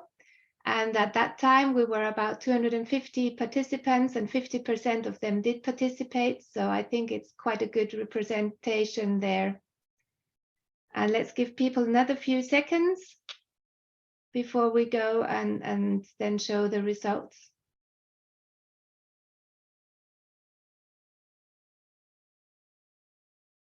Okay, I think we can go and let's have a look at the results. So it seems difficult to decide, but capacity building and technology transfer is rated most important here, with 3/4 of people saying that's the most important one or should be one of the important ones. And then funding programs is second, but provide access to finance is just a little bit behind that one. And awareness campaigns, 23% rated that one. So thank you. With this, we come to the final part where we have a moderated panel discussion, and I will turn it back to Tareq for moderating the panel discussion, and I will invite all our previous speakers to turn on their videos and participate in the panel discussion. Tareq, over to you. Thank you. Thank you very much, Dina, and thank you to all of our presenters. I think we did take a broad tour of the landscape around bioenergy experiences and in support of the sector in developing and emerging markets. Again, this is one of 3 seminars we were discussing. We will probably dive deeper into some of the technology issues, but I wanted to use the opportunity of this panel, and I know I took note of some questions. I will bring them to our panelists, but let me start with a more sort of broad overarching questions. I mean, because of some of the commonalities that we have seen through your presentation on the broader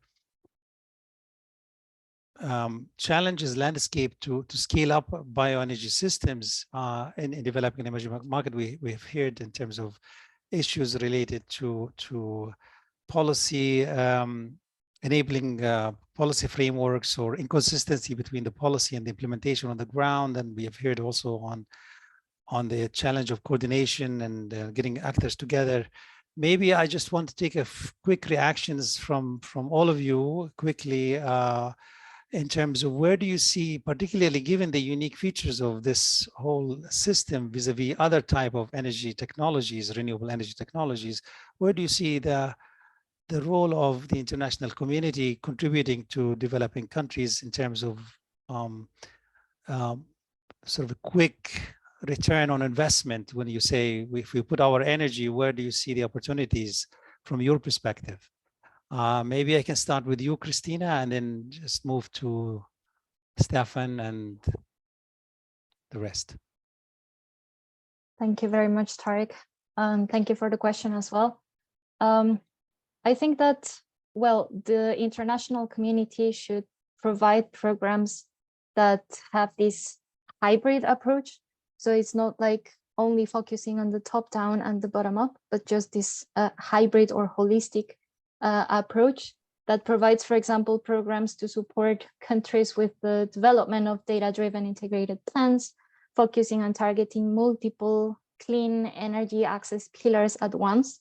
So as I already mentioned, that could be electrification and clean cooking, and not only one of these, but they should be targeted together as they are. And of course, supporting the continuity of these plans and long-term sustainability through capacity building activities as well. So of course, once we have the plans, once we have these integrated data-driven decisions or this integrated data-driven plan, this will help basically to articulate the finance gaps to reach clean energy access targets and a clean energy transition, helping to understand the level of fundraising needed to finance these actions.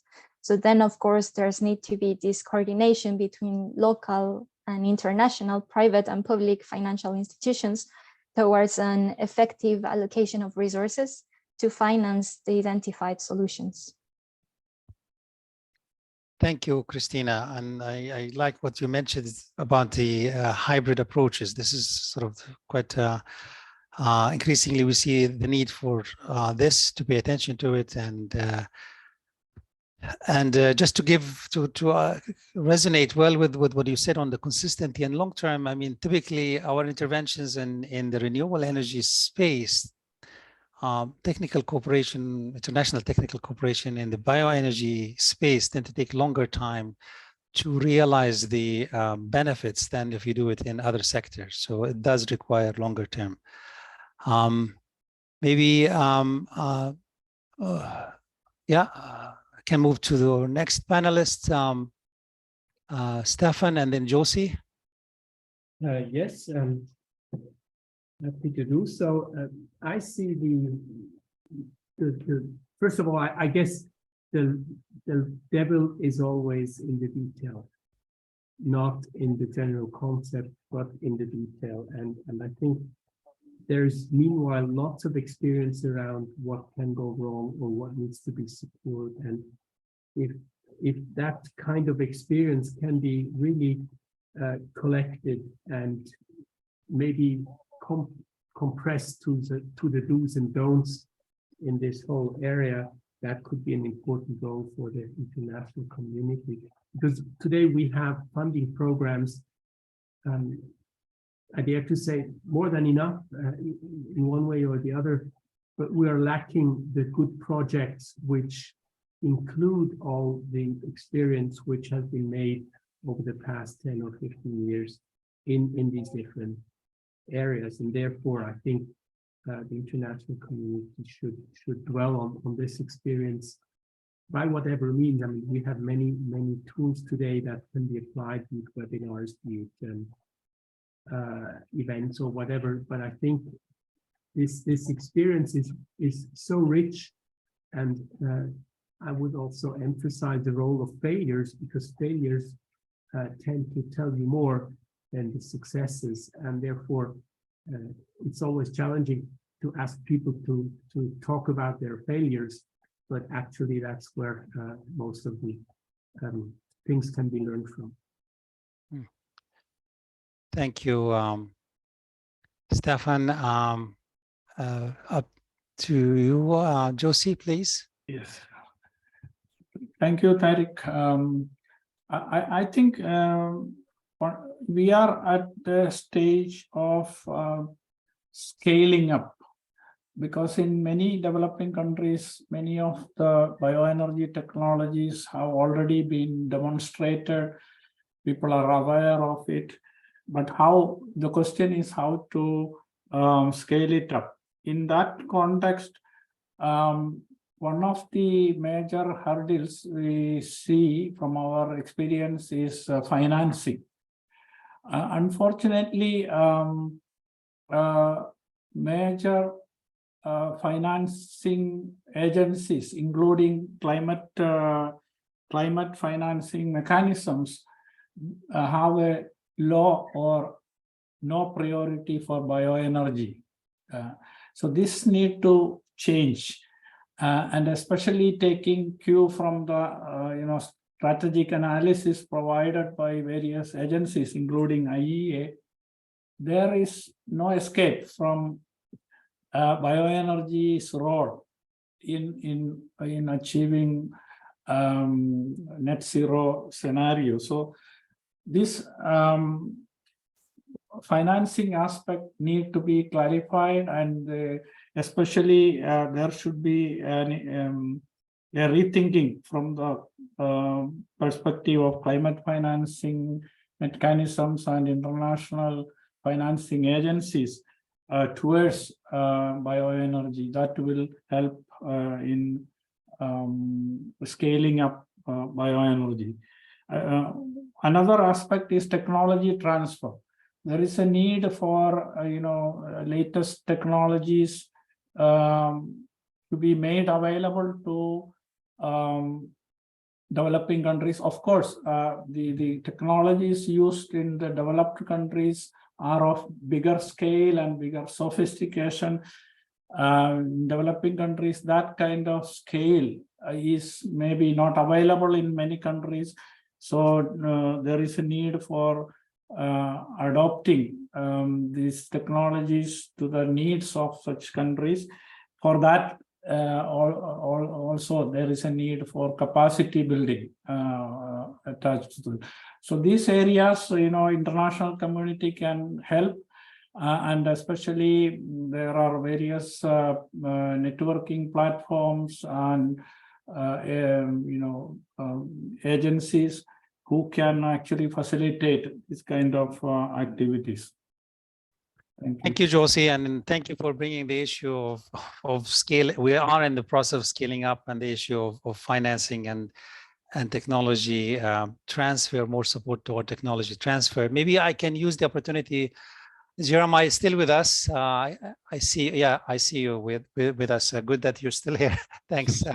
I think I want to use the opportunity here to see from your perspective, because you're looking at the broader global analytics around the bioenergy, but also in the context of other energy transition or energy technologies. Are you seeing in your data differences in the way finance is moving to different sectors? Is the bioenergy being sort of penalized vis-a-vis other sectors in terms of the flow of development finance or commercial finance, let's say? Sure. I'll share some of this. And this isn't, a lot of this isn't my work. It's our work at the IEA broadly. But I echo a lot of the comments on the finance side, because the level of finance increase, tripling the amount of money going into clean energy technologies broadly, which includes bioenergy in that bucket of technologies. But it also shifts the type of capital, as opposed to governments financing. There's a big shift towards private capital necessary to finance that transition. It can't just be governments alone. And so there's an international role to ensure that those to help open up those finance flows. So those can be things like boosting and improving the delivery of international climate finance, so that that's linked to, more closely aligned with net zero trajectories and the types of technologies that are needed to support that. Providing international public finance institutions with the mandate to invest in these different technology areas. So those types of things, I'll put a link in the notes as well. There's financing clean energy transitions and emerging economies, goes into much more detail on all the different pathways. Now, bioenergy specifically, I don't have details on the finance flows. It grows and expands similarly to other technologies. You need that tripling of new investment. But there is a lot of concern on feedstocks and feedstock supply and links to greenhouse gas emissions. I mean, you can see it in the questions in this discussions. Other technologies have that too: wind, solar, batteries, lots of questions of where those supplies are going to come from. But I think with bioenergy, especially on greenhouse gas emissions, biodiversity impacts, land use, food competition, these are questions that come up. And I think don't just come up, they come up all the time. And I think trying to have a cleaner sense of where bioenergy can expand while mitigating, or the conditions under which you can mitigate a lot of those impacts, can help open up some of that investment. Thanks, Jeremiah, for this. I mean, I indeed a lot of these questions often come up exactly on the land use as well, and the biodiversity. And I think we need to have a better answer in terms of, at least from the project developer's perspective, when you take a long-term perspective on deploying sort of the kind of infrastructure for developing this. I want to also use the opportunity. We're still on the sort of on the financing, but more on the R&D financing with Leonard and Dr. Fatma with us on this. I mean, I think the technology landscape is quite diversified, but you've been focusing on let's say newer generation of pyrolysis technologies. What are you seeing in terms of commitment to R&D funding in the bioenergy space in general or in specific, if you want to tackle this? I leave it. I mean, yeah, maybe Leonard, do you want to jump in here, or Dr. Fatma?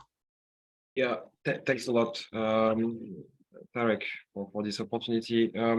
Actually, by coordinating this big initiative on Europe and Africa, you understood that this is an overarching instrument to create a dialogue among the African and European institutions, and especially member states. But to be honest, this kind of programs is sought as built mainly in Brussels, without taking into account the national agendas, especially when it comes to the African continent. So when it's time to discuss with Mozambique or Tanzania, actually we are figuring out that what has been written into the agreement is not all the time in line with the national agenda. For instance, in Mozambique, they are targeting hydropower. And we are delivering a lot of other support in technologies, but we are not covering hydro. So should we stop working with Mozambique? I don't think so, but this is the strong weakness that we have in the design of these big cooperation frameworks. We have to work closer with the member states, with the ministries of energy, or of research and innovation. And this is precisely what we intend to do by co-funding activities, because actually the type of project we have the capacity to fund are funded by the states themselves. In the sense that Algeria puts 1 million euros on the table, the same for Morocco. Egypt has been participating. But if you compare this within the broader sort of other priorities, I mean, I see quite a lot of funding is going to certain, technologies. That we see a big hype around green hydrogen. Do you see a challenge raising, let's say, R&D funding for innovation in the specific to the bioenergy technologies? Yeah, Fatma, if you want to jump in. Yes. Yeah, please. It was a matter of culture. See, if we were talking about this in the 1990s, they would not have thought of renewable energy. But now, although we are now, it's en vogue. It's to talk always about green hydrogen and all this. It's costly. For the time being, till 2030, you have only trials for green hydrogen, if you are talking about this. But what is really feasible and on the ground is the biofuels. So we have to help the countries, or as a strategy, because some countries are, how to say it, it's subsidized. The fuel there is subsidized, like, for example, in Egypt, it is subsidized. So the cost is, if I'm going to use the biofuel, which will be upgraded to give me something like the diesel cut or something like this, it will help to reduce the expenses. Although they were thinking that you are consuming too much energy and all this to produce pyrolysis, to work on other ways of producing energy.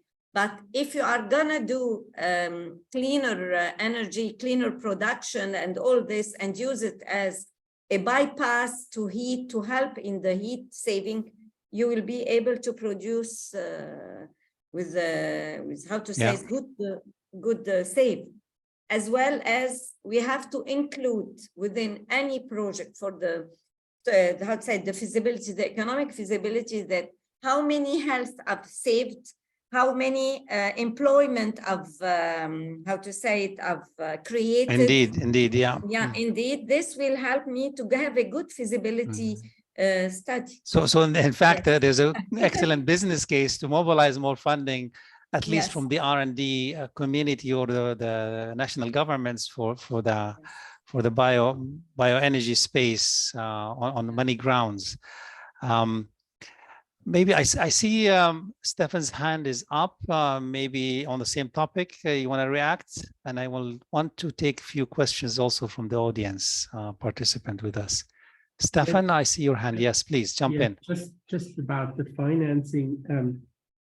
I think what has not been mentioned so far is, and I referred to Jossy's comment about scaling up, which is really the challenge. And in that scaling up, there is a funding gap often. it's easy or more or less easy to have financing in the range below, let's say, $500,000 or whatever it is. And it's also possible to find financing above 5 million, etc. But in the intermediate space, there is indeed a funding gap, and we are often discussing how to close that gap in order to realize this scaling up, because there's a lot of instruments which look at the larger scale investments related to infrastructure development, etc. But that's not the type of financing which is necessarily appropriate to the project that we are talking about. Mm-hmm. Thank you. Thanks for putting this out. And I want to take few reactions from the audience to enrich our discussion here. I mean, I think maybe I can go back to you, Cristina. There was few comments on the trade-offs, but the synergies and trade-offs, particularly when you do this planning. Would it make sense to analyze the synergies between the different technologies?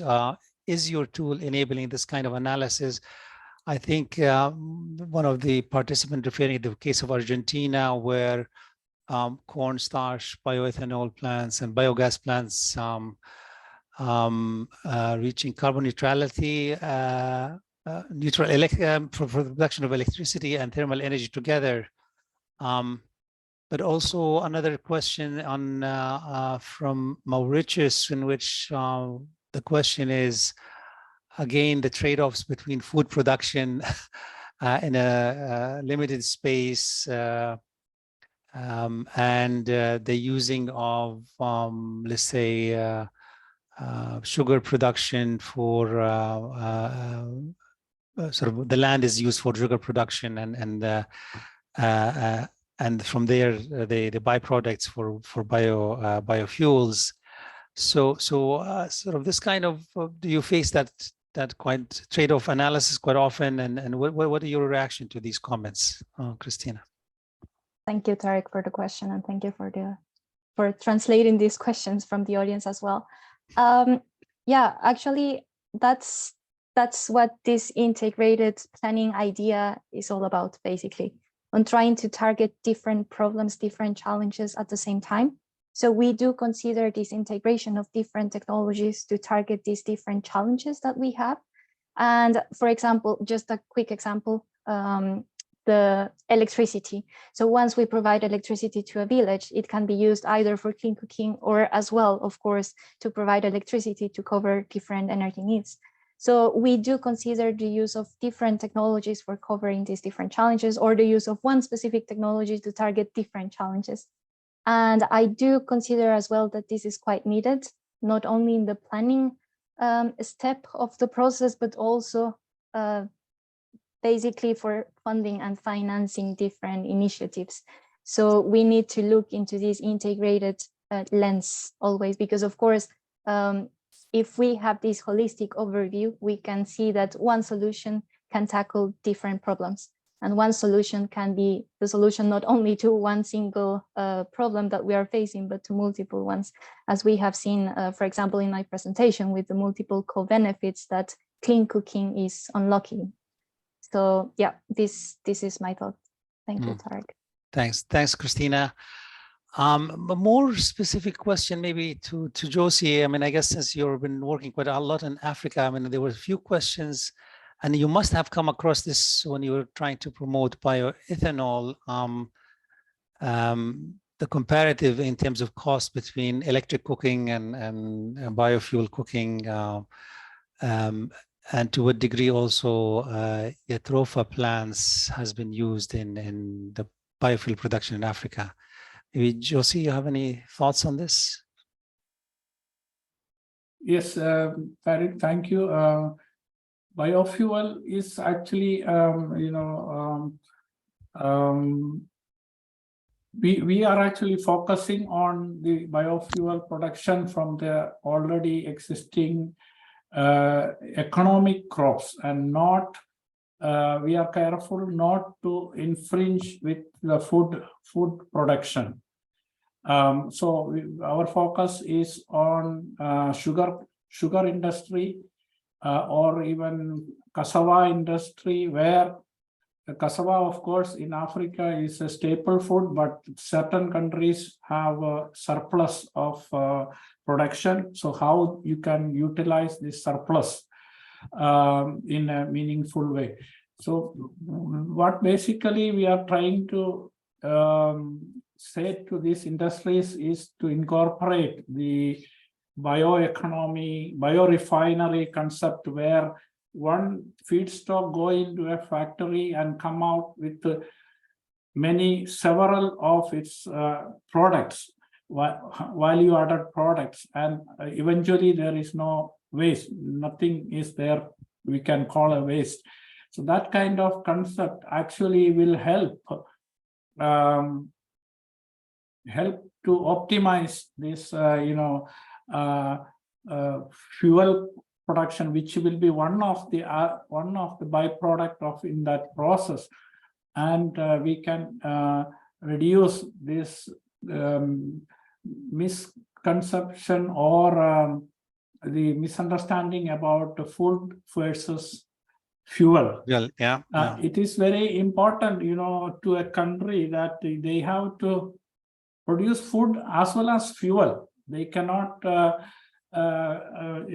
forever depend on imported fossil fuel or other sources of fuel from coming from externally for prepare their food.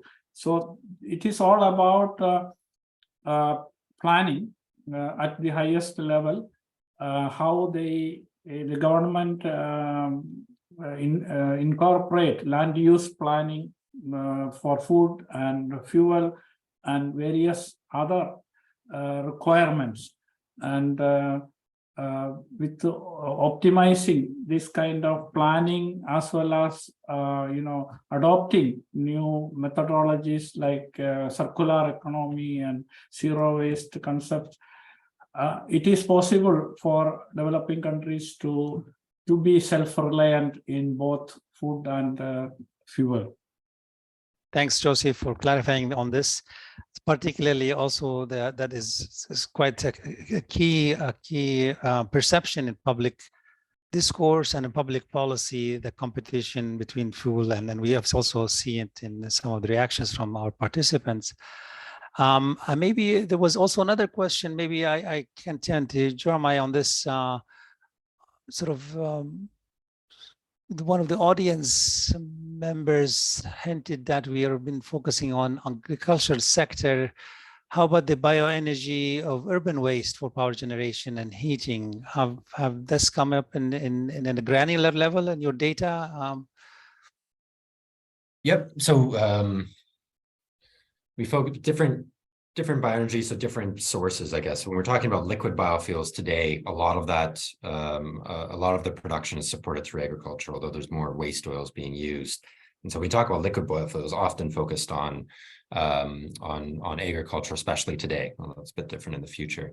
We're looking at waste energy options, biogas, power generation from solid waste. Is in the data as well. Biogas is still a relatively small share. I think I shared some numbers in there. It's a very small component, maybe 2 or 3% of bioenergy supply today, but lots of growth potential because it offers those multiple benefits. You're using waste, so it can help address a waste problem, often addressing beyond just the physical waste itself, maybe water contamination issues as well. Plus it's providing energy, greenhouse gas benefits, and also sometimes local energy access. So we are seeing the waste energy paths in the data as well. Okay, no, thanks. I mean, I think I live in a country where actually all urban bio waste is recycled, put into digesters for, I think, biogas for the city. We're using it in transport, but I don't think it's even covered the required needs of the city. But and I haven't seen a growing demand for, efforts to actually look at urban waste in at least in many of the emerging markets I travel to. Still, still, I think, an underutilized potential. I assume, is it to do with what's called source separation and behavioral change expectation, or is the cost and the infrastructure high? I can speak. I mean, few years ago, we worked with India on a workshop looking at these issues, and what came out of that workshop, especially looking at urban waste, it was a number of different factors. One, you mentioned source separation, so that making sure the waste is ready for power production, and also just the technical ability to process the waste. These facilities are complicated. You need the waste itself to be in the right condition to process, and then operating the facility itself was difficult. So technical capacity to support that. But like you mentioned, amazing opportunity. Waste production is growing, energy demand is growing, and so there remains this potential there, but very, very difficult to access. Thanks, Jeremiah, for this. Maybe a final reaction. I want to turn to Stefan again. There were a few questions on the commercialization of some of these technologies you were referring to in India, particularly the biogas or compressed CNG. Are we talking about reaching commercial scale? What is required in terms of government interventions? Are these projects only viable in an environment where there is let's say, an offtake agreement with a special deal, or what is your experience, Stefan, on this? I think there's no one single answer to this question. It very much depends on the state of the technology. If we're talking about biogas by digestion, like the example I showed, I think this is pretty much in the commercial scale, and the company which I mentioned has activities of this kind at the commercial scale. So yes, in that case, it's commercial, even in an environment like in India, where that is being done. On the other hand, with more recent technologies like pyrolysis, where the experience and track record is not as long, and the value chain is more complicated, not only in terms of the energy being produced, but also the biochar and the commercialization of that biochar in terms of what can you earn out of that. And all of these things are less clear, I would say, in terms of the ultimate business models which will be viable, and the extent to which economic viability can be achieved. So I think in particular for bioenergy, you need to look very carefully at what are you talking about. Is this a mature technology in the respective environment where you are in the country?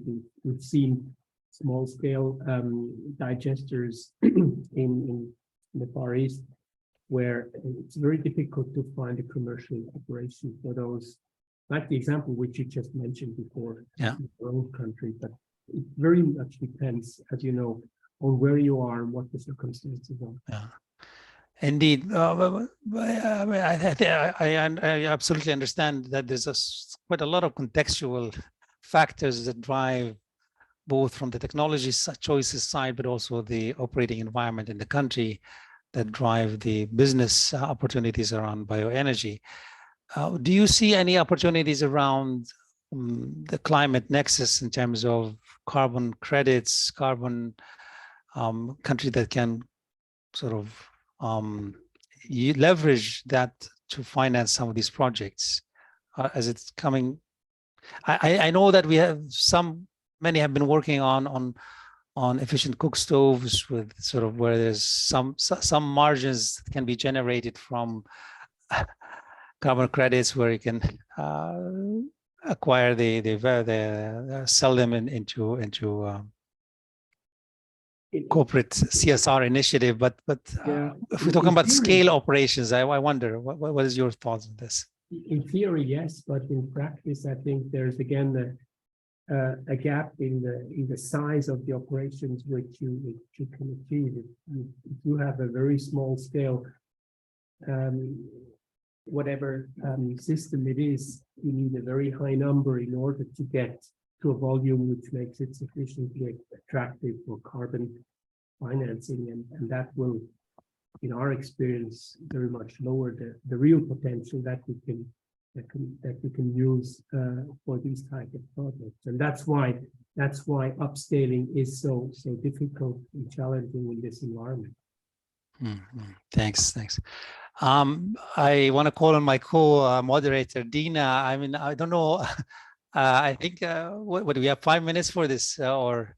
Yes, okay. So maybe I think I should stop here and pass it on to Dina for final reflections, concluding remarks. But thank you very much for this rich conversation and for covering.